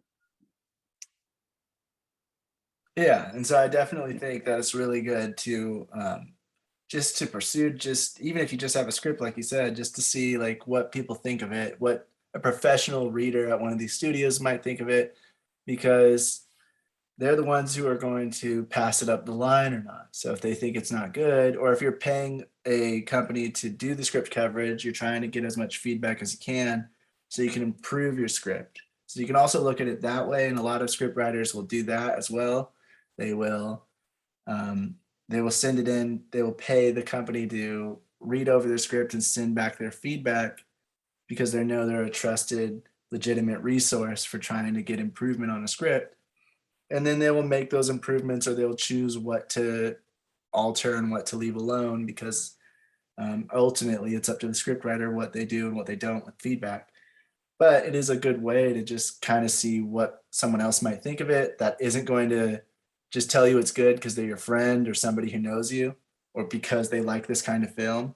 They're actually going to look through it and tell you what they honestly think of it. And it's going to be brutal sometimes, but it's going to help you to improve the script so you can have a better chance when you actually want to take it to a distributor, or you want to take it to an investor or something, to have a better chance of getting them on board with it. Like Vish said, it's also a good way to kind of see who your target audience might be, because if you're doing script coverage, they'll also bring a log line and a summary of your story, and you can kind of see what they drew from the story. What's the main point of this story? What did they think it was after they read it? And then if they do something like the premise, plot, characters, dialogue, setting, and they give you an excellent to poor rating, you can see where they felt your story is holding up and where it is falling flat. And you can kind of see like, oh, do I need to improve these characters then? If you get something like this where everything's fair or poor, then you need to just kind of rework the whole script into another draft. But if you just get something that the character's fair, everything else is either excellent or good, then you want to look into maybe, making your characters either more relatable or more realistic, or just making them more interesting. So it's definitely a good thing and a good resource to do. And you're going to be required to do it depending on what kind of pitch meeting, what kind of company you're bringing your script to in the first place. It's a large professional company or industry-wide known company. It's most likely going to request or require you to have script coverage anyway. All right, next thing we're talking about is newsletters. Newsletters are another one of the best ways for independent filmmakers or small companies to get in touch with their audience and build a following. So, newsletter is a way for you to communicate what you are up to, what's currently in the works with your fans, and what's currently in the works with your fans. It is the most direct form of online communication as a business or personality can have with a large chunk of their fan base all at once. Obviously, the most direct would be emailing personal emails back and forth with one person, or messaging on a social media platform with one person. But as a whole, as a company or as a personality, talking to multiple people, multiple fans at once, newsletters are the most direct way of doing that. Once more people sign up for your newsletter, they'll see your messages pop up in their inbox from time to time as you send them out and send out the updates. You'll have access to your fans' email addresses and be able to build a following by requesting anyone who is interested in you and your work to sign up for your newsletter. Newsletters come in different shapes and forms, and there's different ways to do it, different color schemes and things like that. It's just like building a website, making key art and stuff like that. So you kind of want to match it to your brand or your style or your color scheme or your logo or something like that, so that it feels like your company, or it feels like you as a filmmaker, depending on what kind of newsletter you're sending out. It helps you build a community with people that are getting the inside scoop on what you're up to and helps you connect with your audience. The reason why companies still suggest making a newsletter is your info and posts won't be at the mercy of social media algorithms or anyone else. Your emails will go through to your subscribers regardless of the content or the amount of links you put in it. Well, as long as they have you added in their contacts. If you add too many links and they don't have you in their contacts, it might go to their spam box. So that's why a lot of people also say, check your spam box, see if it's in there, and then make sure you add us in your contacts so you're receiving this no matter what we're putting in. Newsletters can have a lot of video clips or pictures and links to different social media or different websites and stuff like that. So sometimes an email algorithm will pick it up as spam and just put it directly to someone's spam box. But if they do have you in their contacts and they're still using that email, this is the best way to get in touch with them and to show them what you've been up to and to keep you in their mind, to keep your relevancy known to them because, oh yeah, them, I remember. I've been following them for years. I forgot they're working on their new project. I haven't heard from them in a month or 2 months or whatever, but now I see they're still working on it and they're further in their project. And so then they'll be more likely to follow along, more likely to help if you do a crowdfunding campaign or something like that. The people in your newsletter are going to be the fans that want to keep up with what you're doing, where you're at, and what you need help with. And they'll be the ones to help spread the word when the time comes. Some companies entice signing up to their newsletter by offering something in return. Restaurants, they do, I'm sure you guys have seen this, like you get a blank amount coupon for signing up, $5 off coupon for signing up to our newsletter or our VIP email list or whatever they want to call it. It's pretty much the same thing. For stores, buy one, get one free when you sign up, or another coupon thing when you sign up or something like, or free item when you sign up. Think of what you may be able to offer to get more people interested in signing up. It could be exclusive behind the scenes or a story about your experience. Other than that, you could just mention your newsletter so those that absolutely want to can follow you in your work without offering incentives for them to do so. That way you're not getting people just because they want something from you, but because they actually do want to follow you. I would say it depends on what you're trying to do. Because there's nothing really wrong with also offering something in return. And if you get more people to join in and then they forget about it, and then it pops up again and they start going, oh yeah, them. And maybe they want to follow along anyway when they wouldn't have otherwise, then it was a good idea to bring them in. If you're just getting a bunch of people that just want, that free document that you're giving people that you used on your production, or, that tutorial of something that you're only sending out to your newsletter followers, and that's all they want from you, then you're just going to have a random follower that's not actually active in your community. So it really depends on how you want to go about doing it. And you can always switch your strategy if you see something working or not. So keep that in mind as well. This stuff comes from Screw the Cubicle with Lydia Lee. It's letter B in the syllabus. How to create an engaging newsletter to build an audience, tips and tricks.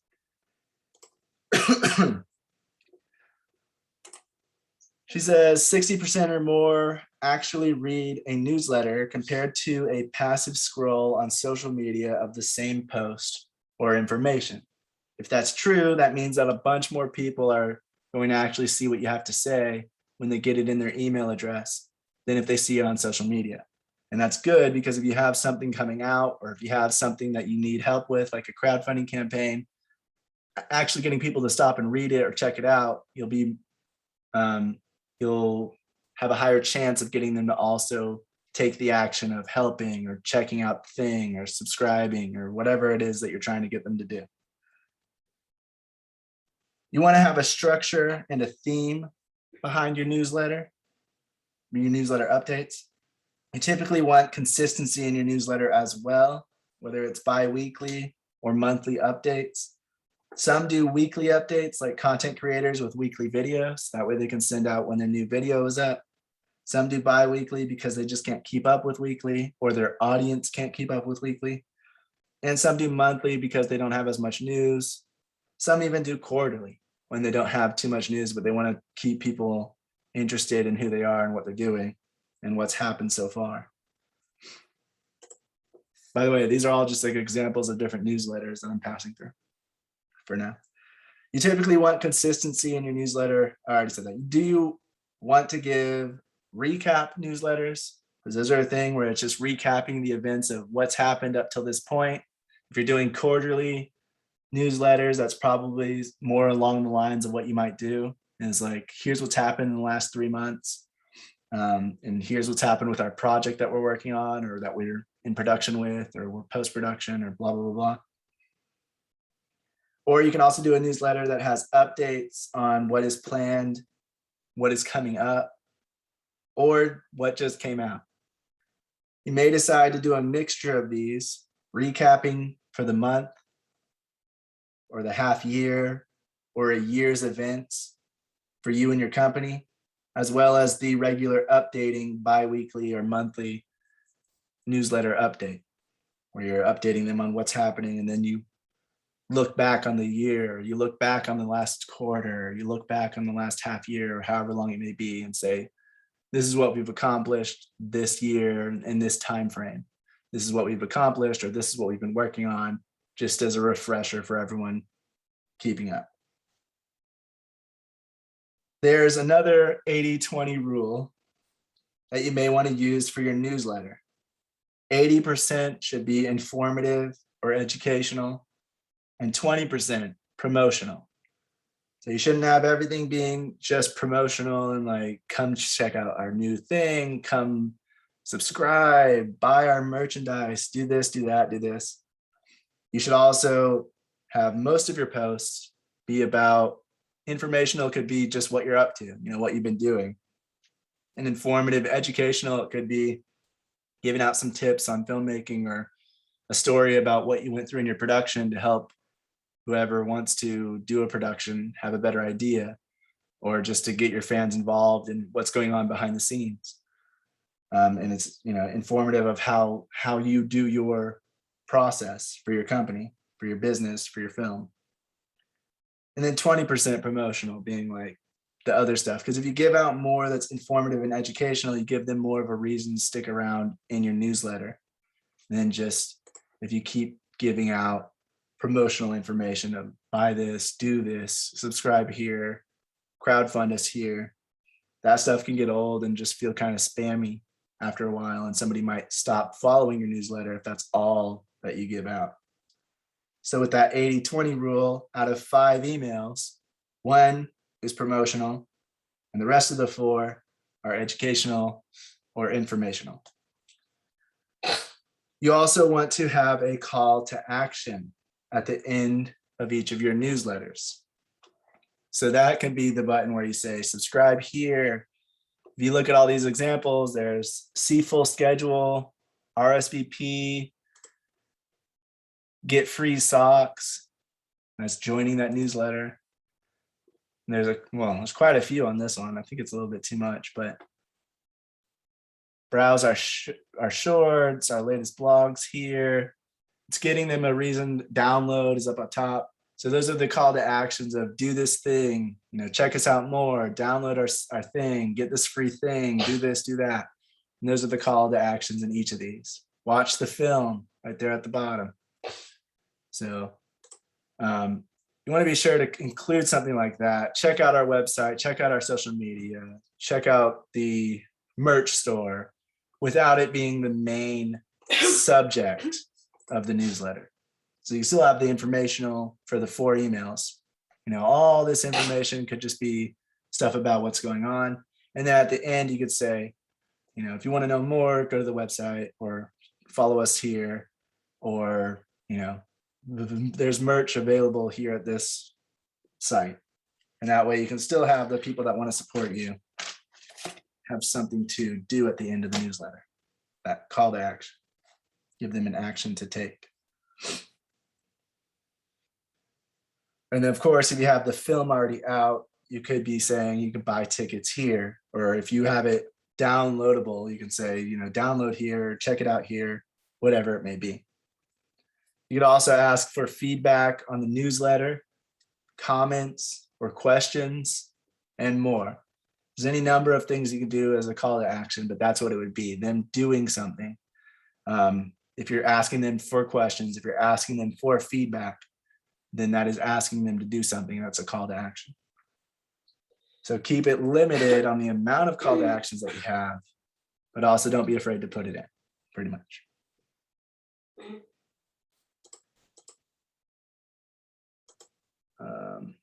Let me open this. Okay. So I found this, I haven't really gone over it yet, but I'm going to go over it with you guys. All you need to know about email newsletters, what it is. Email newsletters are a type of email that aims to inform subscribers about the latest news, updates in product, services, or your company, promote blog posts, and other media.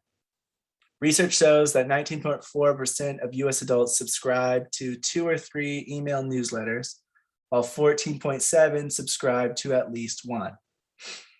Newsletter ideas, case studies, news regarding your industry, quotes, collection of your popular blog posts or videos, research or survey results, deals or promotions, job openings at your company, customer testimonials, FAQs and answers, recent awards or nominations, a company anniversary or milestone.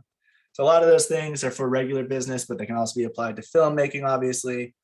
Customer testimonials, it could just be people who watch the film, what their reviews are, or what they watched from past projects. Job openings, that could be if you want to work with us next project, here's how to get in touch with us to try to do that. Deals and promotions, you could be giving some kind of deal on your film.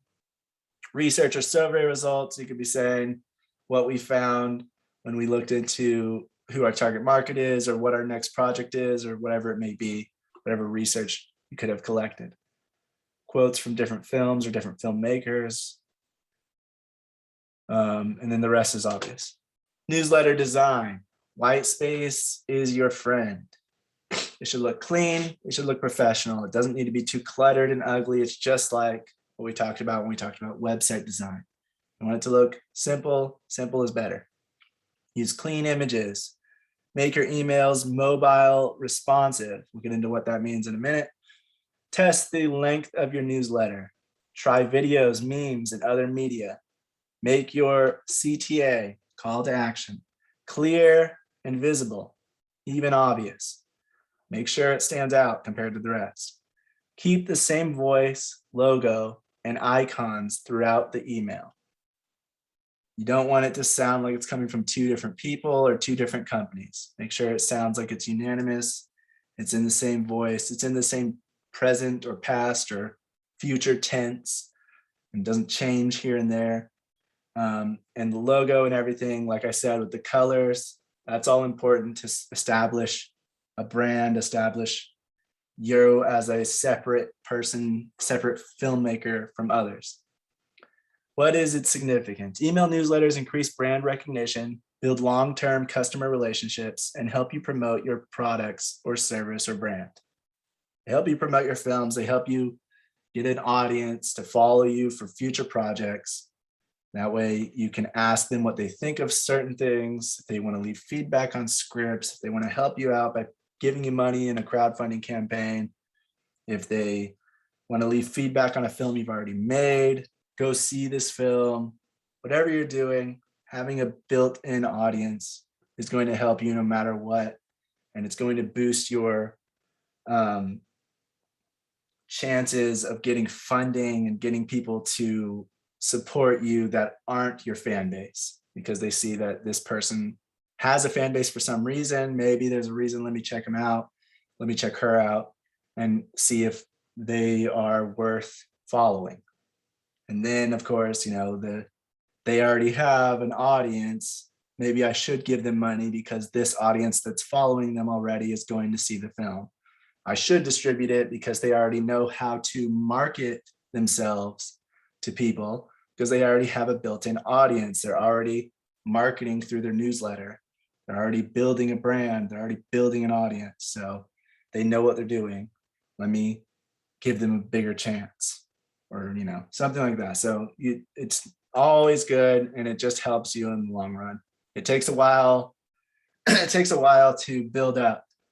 It takes a long time to get that audience starting to build up, but it slowly and surely does if you're consistent and constantly looking at it and trying and putting effort into it and bringing something of value to the audience. Some newsletters, you may want to get fancy and add banners and photos, clips, and more. Others make much simpler newsletters that look kind of basic, just like emails. It really depends on your project as well. And everyone says don't go overboard with how fancy you're trying to make it, because it's just going to make it look unprofessional. You still want it to look pretty simple, but adding different colors, different banners, and things like that can help depending on what kind of project you're making or what kind of company you are. If you make mostly action films, then having your emails look almost explosive in nature can actually help with your branding, compared to if you're making dramas or comedies where it might be a little less out in the open. Well, comedies could be too, depending on what kind of comedy. Of course, then you'd have to rebrand if you were to try to do a different genre at a certain point, and that would be a whole campaign. So. Right. Well, I mean, that's the other thing. Like with a newsletter, you can shift it around depending on the project. I know that, or the season even. There's companies that shift it around for Thanksgiving season and Christmas season. Of course, Amazon and things like that do it because they want people to buy Christmas stuff. They want people to shop at the store to buy their turkey and their ham and whatever else for that seasonal meal. And so they change it based on that. And I've seen filmmakers do the same thing, where they might not have a Christmas movie, but they still kind of make it a little bit more Christmas-like, just to kind of stay in the season and stay up to date. You don't have to do that, but it is something you can consider. But Priscilla is right. You want to be, if you are making separate types of projects, then be careful with aligning your branding. Pigeonholing yourself or making it seem like you're only one niche, one genre. Be careful, aligning yourself with one or the other. If you're making action films, but you also make dramas, be careful to align yourself with action films and all of your marketing material, like your newsletter, where it looks like all you make is action films, when in reality, you make a variety of different genres. Especially because if you plan on,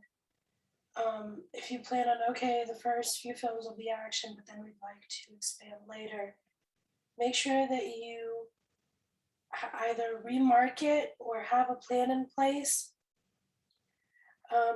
to diversify, because it can backfire in the sense of, well, this thing markets itself as an action movie. How do I know it's going to be good at being a drama, at producing a drama or whatever?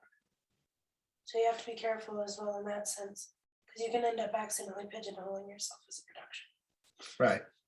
So but it is something to consider, because the more you align it with certain things that you're doing or certain seasons, the more interesting and unique it can be for the reader.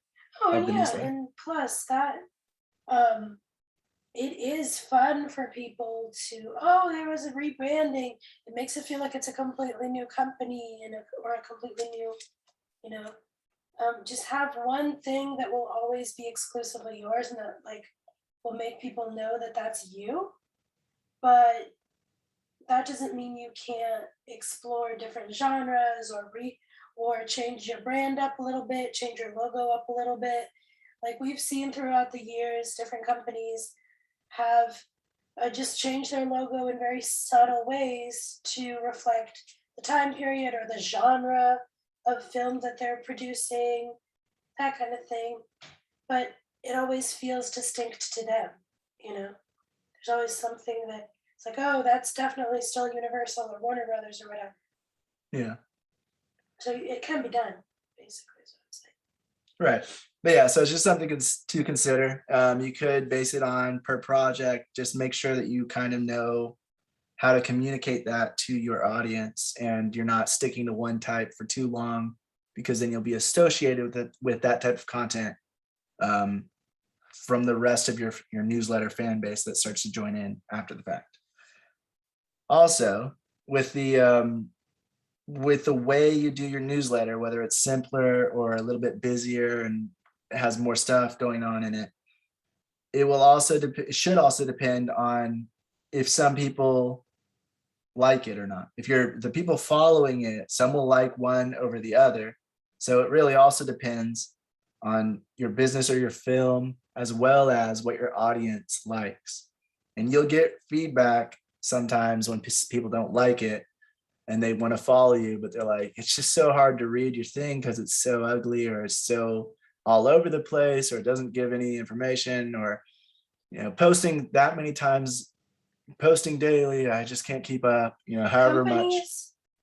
Sorry, I was gonna say, companies will sometimes, when they advertise or when they send out advertising emails, they will have like a little thing like, tell us what you thought about this, or leave your feedback on this promotional email or video or whatever. They'll send like another email after sending you promos and stuff like, we'd love your feedback, or like, tell us what you liked or didn't like about it.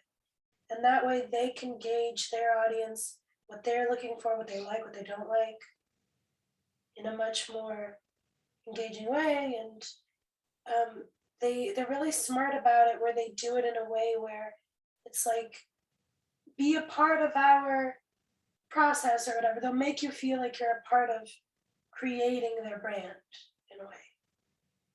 It's all about marketing in that sense, actually. So it's kind of complicated, but there are ways to do it, you know? Yeah, and like I said, that'd be a call to action where you're asking them to leave feedback or comments or ask any questions or something. That'd be your call to action for that newsletter. But listen to your audience, especially if there's multiple people saying the same thing. I don't like your color scheme. I like your news. I just don't like your color scheme. You need to change your color scheme, whether it aligns with your logo or whatever it may be. You still need to kind of change it, make it look better in some way or some fashion, because if they're saying that and they're your fans, then you're trying to get new fans and build that newsletter. You're going to have a harder time, because if your fans are already not liking it, why are new people going to give you the chance if it looks ugly or they don't like it from the beginning?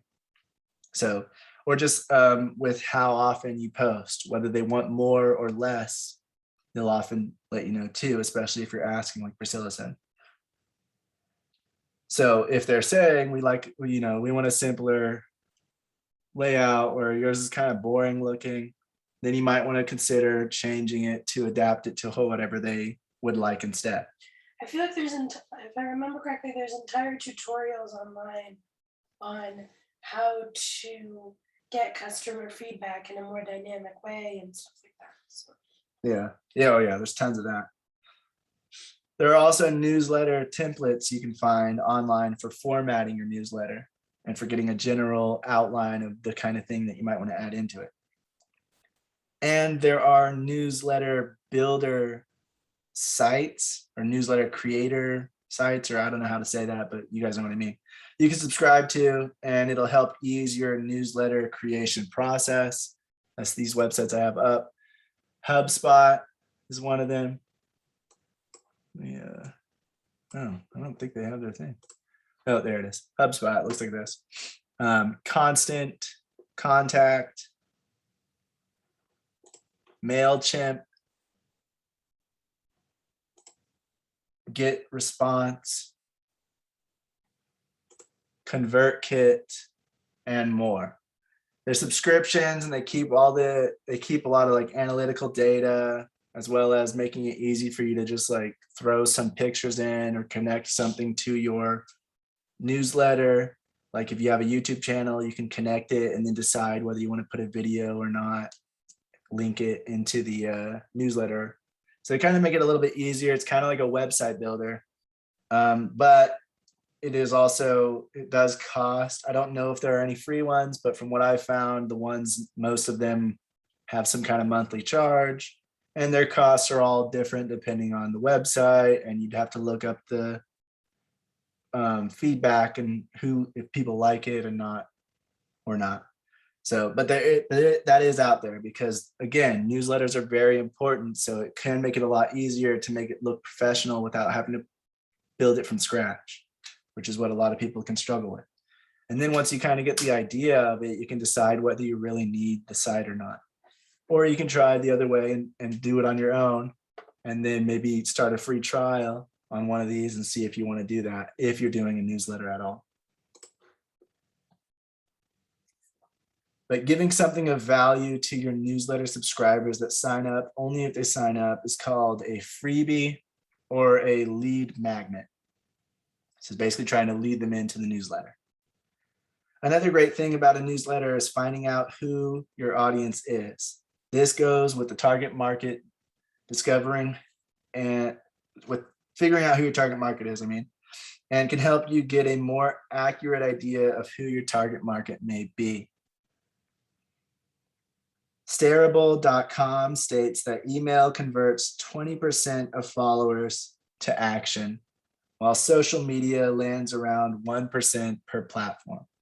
So again, those call to actions, those buy the ticket, buy our merch, leave us feedback, whatever it may be. 20% do it through email. Well, according to the statistic, 20% more do it through email, while 1% does it through social media. And that's another reason why it can be so beneficial, because if you have more people doing the thing that you want them to do, you'll have whatever you want done being done by more people. So whether that's feedback or whether that's actual purchasing of tickets or merch, you'll get more of it through a newsletter if you have built an audience through that, because those are the people that really want to see your stuff and will take the time most of the time to actually look through the newsletter on the email compared to on social media. You can even do like I said, you can do a quarterly newsletter if you don't have the time or the ability to do more frequent ones. The first section of the newsletter should be the most important info. Not everyone is going to have the time to be able to read through the entire thing, so you want to make sure you put the most relevant or important information or most recent, whatever it may be, whatever's the most important thing, put that at the forefront and in the beginning. So that's the first thing they see when they read their newsletter. If you have a new film that came out, that's the most important thing. You want people to go see it, put that in the beginning. Put your call to action at the top. Purchase tickets here, download there, go watch it there, whatever it may be. That way they can see that. And if they don't have time to read the rest of the newsletter, they still might do that call to action and go watch it or buy tickets or whatever. Secondary news, if you even have any, should come next. You may not have any if you update frequently. So the more frequently you update, the less news you might have. And that's fine. There's no real minimum or maximum that you should have your newsletter. Of course, I think there should be a maximum because you don't want to do, you don't want a huge long email that's going to take an hour to read. So don't do too much information, even if you only update quarterly. Just bullet point the main stuff, I would say. Or, expand a little bit here and there on the most important information, but bullet point the rest. Whereas if you update weekly, you might be able to get all your information out because you're not going to have as much going on, and it'll be a smaller newsletter. But I think monthly is probably a good medium. Monthly updates keep you relevant, keep your information up to date, and have everybody remember that you're either working on a project, you're in between projects, or who you are, as well as allowing your newsletter to not be too long and not be too short, and having just the right amount of information. But as a filmmaker, if you have no news to share because maybe you are in between projects and so you don't really have anything new going on, you can consider updating people on cast and crew you've worked with and what they're up to. Maybe an actor that appeared in one of your films previously is now working on a new project with someone else, and hey, look at that, there's that actor, because that could draw people to look at your film. If they watch that other one, they like the actor, and then they want to see the what else they've worked on, and one of those projects being yours. So, and it's also just good as a filmmaker to help the community expand and grow by sharing that. And it'll make crew and cast for future projects more inclined to help you out and work with you because you help promote others.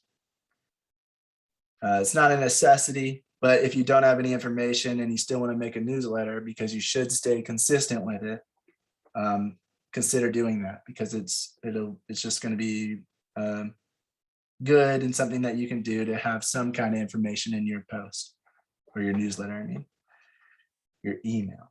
Finish off your newsletter with links to your social media, website, and more, and be sure to include a call to action of some sort somewhere in the newsletter. Keep a list of things that happen so you yourself remember and can update in your newsletter. So as things happen, if you get approved for funding, or if you join with another, you collaborate with another kind of filmmaker, or something happens, you get, whether you get turned down or whatever, just keep a list of things that have happened so that whenever comes time to update your newsletter and update your fan base, you remember everything that happened. So you don't forget, oh crap, yeah, I forgot I did get this thing happened, or we did finish the trailer, I forgot about that. We have so much going on because we're working in post-production, blah, blah, blah. So you want to make sure to keep a list of things that have happened so you can stay up to date and keep them up to date. You yourself can remember to remind them or to update them on what's happening. Again, stay consistent. If you say it's a monthly newsletter, be sure to update people each month. Don't miss a month if you say that they're going to join a monthly newsletter. Having reminders for yourself like a week before and a couple days before is really good, because that way you're on top of it, because you're gonna have a lot of stuff on your plate. So if you can have reminders a week before, a couple days before, and the day before, that way, even if it's a few minutes late, it's better than if it's if you forget all together. Yeah, exactly. Or you, oh crap, I'm a week late. I told them I would give it the first of the month or the end of the month, and now it's the middle. An hour late or whatever than multiple days. Right.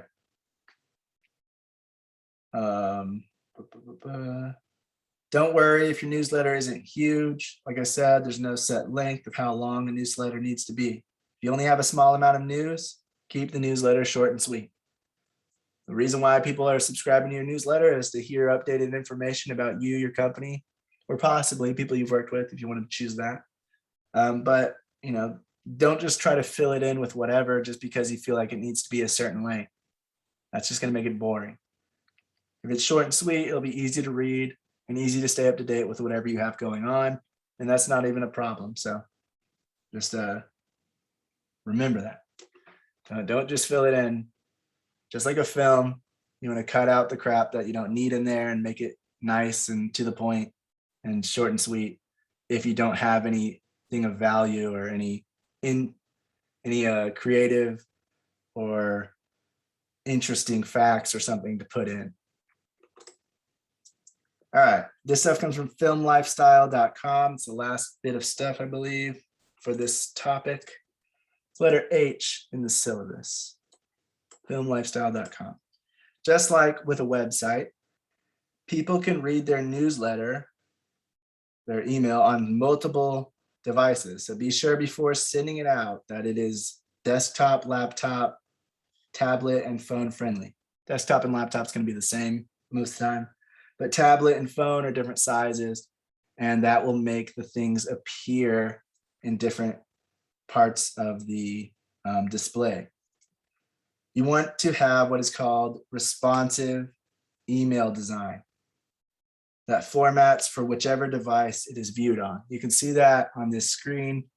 If you have the newsletter or the web page or whatever on the left on the computer screen or the TV, if they're looking at it up through their TV, it's going to look like this because it is wide enough to hold all of that information in one place. If you don't have responsive design, when people look at it on their phone, it's either going to look something like this, where everything is tiny and they have to zoom in and scroll across the whole screen to read, or it's going to be something like what's on the right on this, where things that you wanted to be in the screen are too big, it's too zoomed in, and it's popping out to the side, and they can't really access things that they need to access.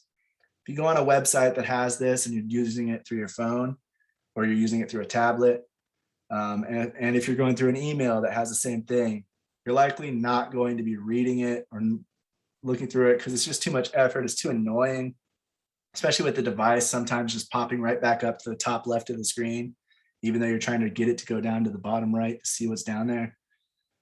So if you don't have responsive design, it will either make it look too big and be off of the screen, or it'll make it too small where you have to zoom in. It's a lot more effort and it's a lot worse and less professional feeling.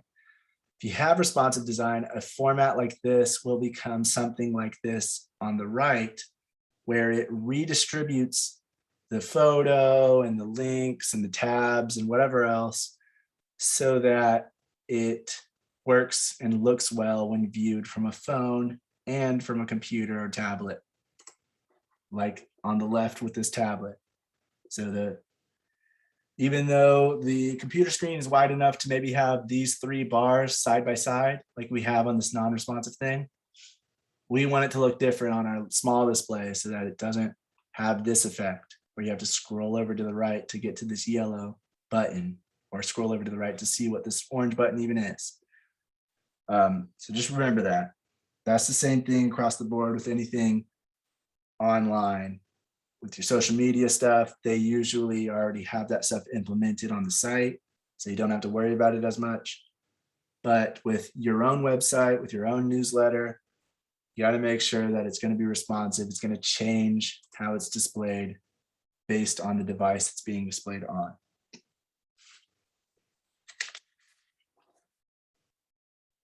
You also want to consider adding interactive elements to your newsletter, something like maybe trivia, multiple choice questions, polls, or more.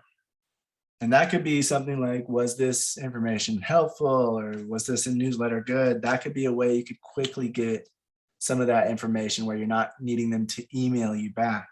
You just have them choose a poll, whether they say no, yes, no, and then maybe say like, would you like to explain why?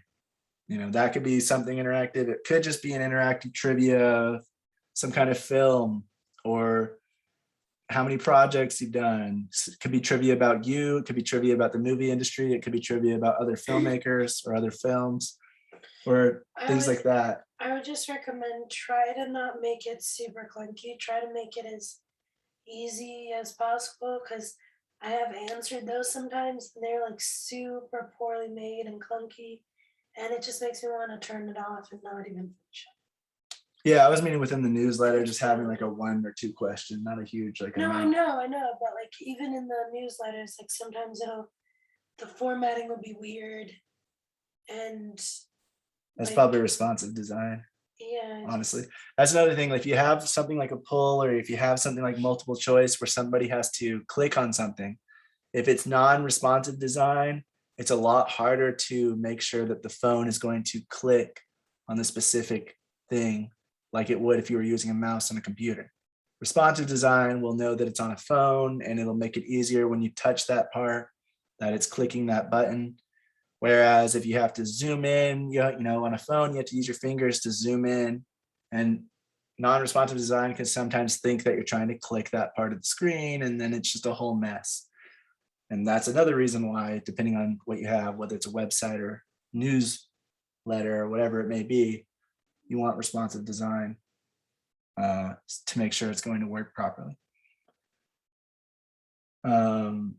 But yeah, so you also want to consider having something interactive that they can do on your newsletter sometimes, because that'll make it kind of creative, kind of have their input, or just have it be a little more interactive with them as a reader, so it's not just passive.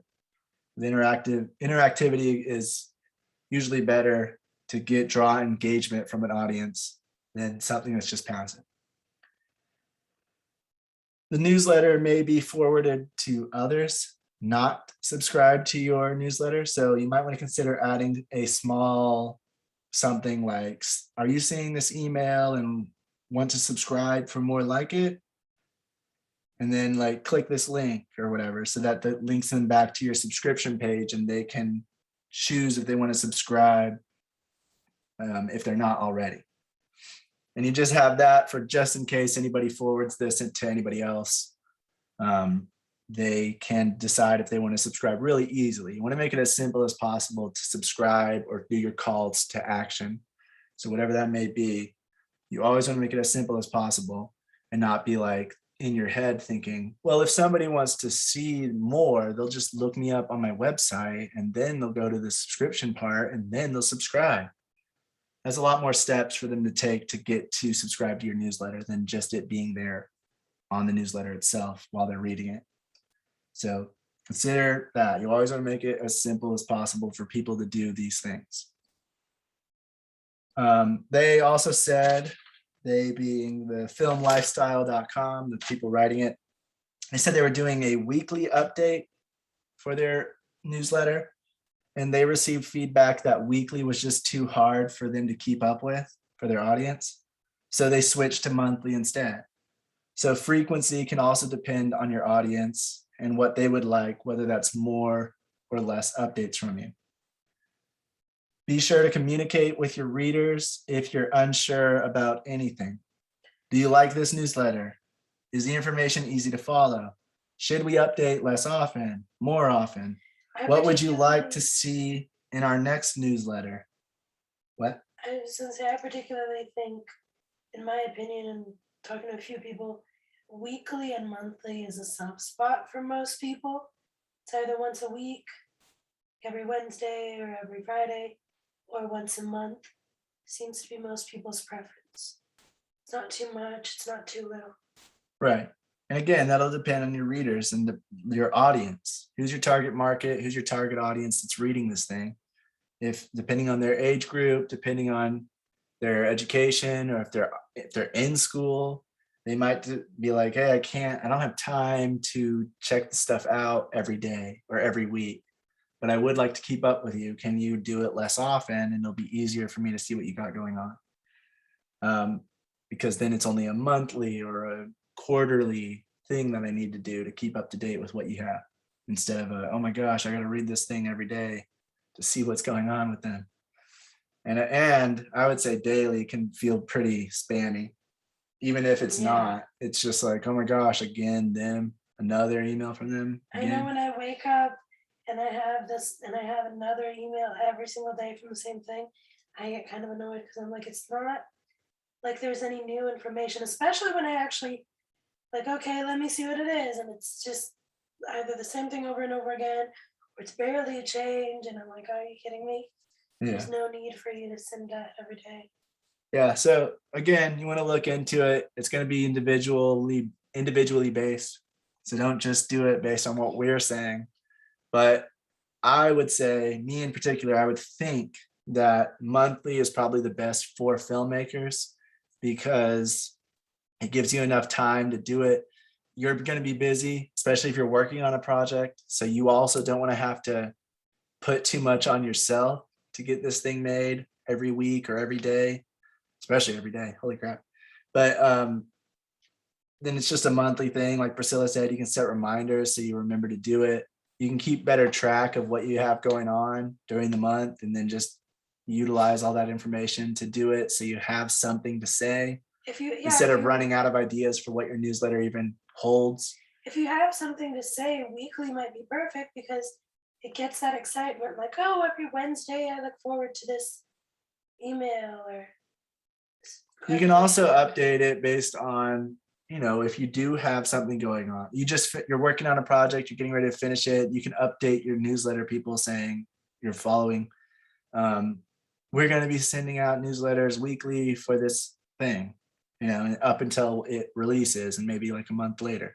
And then we'll go back to our regular monthly release or update. So you can also do something like that. You don't have to be stuck in one way or the other, but you don't want to be switching it up too often and all the time when there's no purpose to it, because that'll just confuse people and that consistency won't be there. And like we talked about, they'll start ignoring it because there won't be any real information.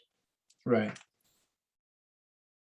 But yeah, so be sure to also communicate with your readers, your following, if you're unsure about what you should be doing, because they'll tell you, they'll let you know what they think you should be doing. And if you get multiple people telling you the same thing, you might want to consider doing whatever they're saying, because they're the ones who are putting in the effort to follow you and be your fan base and your audience. Your audience and fan base are your best points of feedback on what you can do differently, because they're trying to help you improve rather than mocking you or telling you you suck because you're not doing it a certain way. Instead, they're trying to say, hey, I like what you're doing, but I think you could get more people to like what you're doing if you do this, or I think you could improve here. So they're usually your best points of feedback for what you can do better and how you can improve. Email lists are very similar to newsletters. However, an email list doesn't have to be as frequent and can be used to email anyone interested in a film or project when it's coming or when it's released. It can be something like sign up to our email list and be notified when our film comes out. And so it's not a newsletter where you're constantly updating them. They're just signing up to see the release or a few notifications before the release of a product or a film for us as filmmakers. They aren't expecting regular updates. However, it may still be good to keep updating, as it will keep your project and you relevant. So, but again, if it's just an email list, you may want to consider not updating too much because it could be seen as spam. If someone's signing up for a newsletter, they know specifically what they're getting into, or they should. It's a newsletter. It's news about you and your project and your updates. An email list can be a newsletter, but it can also just be, a list for a notification of some sort, or a few notifications or reminders for them to do something, or for a project's release, or something like that. So keep that in mind. But does anyone have anything to add? Questions, comments on newsletters, email lists?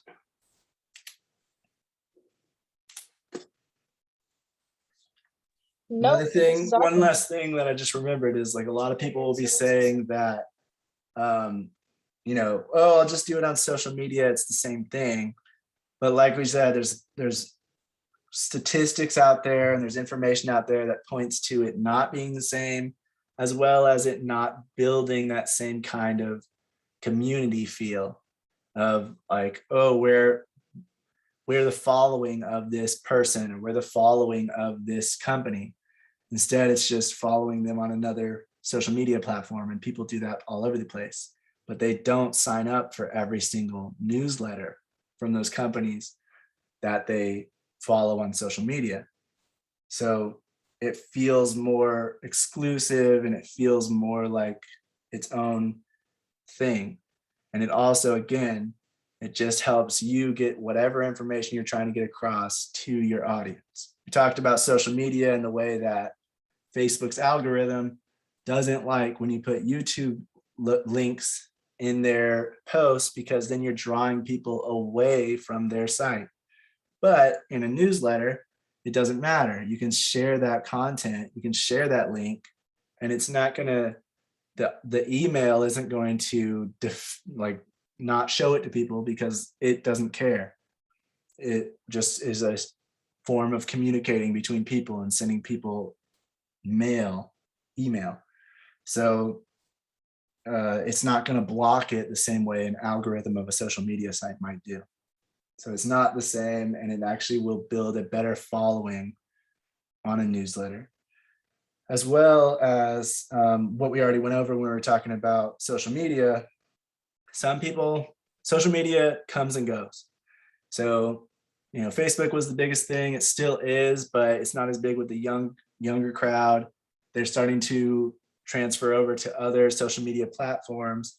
So if they were following you before on Facebook, and that's the place you update, if they go somewhere else, if they're going to TikTok now, or if they're going to Instagram or whatever, and that's where they are, then they're not going to see your posts anymore.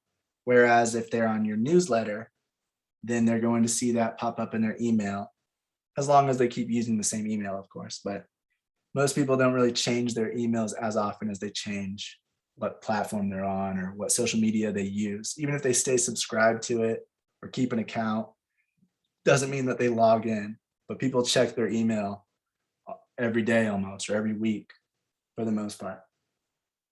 But yeah, does anybody else have anything to say before we say goodnight? No, not today. This was a great class. Thanks. All right, so Monday we're going to be talking about, well, possibly, I only have two things. Again, script analysis, some of it's pretty hard to come by, but tempo, rhythm, and mood of like how it's written. Talking about engaging your audience, publicity and press releases. We'll get a little bit more into how a press release, what it is, what it entails, and maybe how to do one or how to get people to do one. Marketing budget and pitch festivals or pitch fests. So we'll talk about all that on Monday. Hope you guys all have a good night. Good night, everyone. Awesome. Thanks so much. You have a great night. You too. Okay. All right, bye everyone.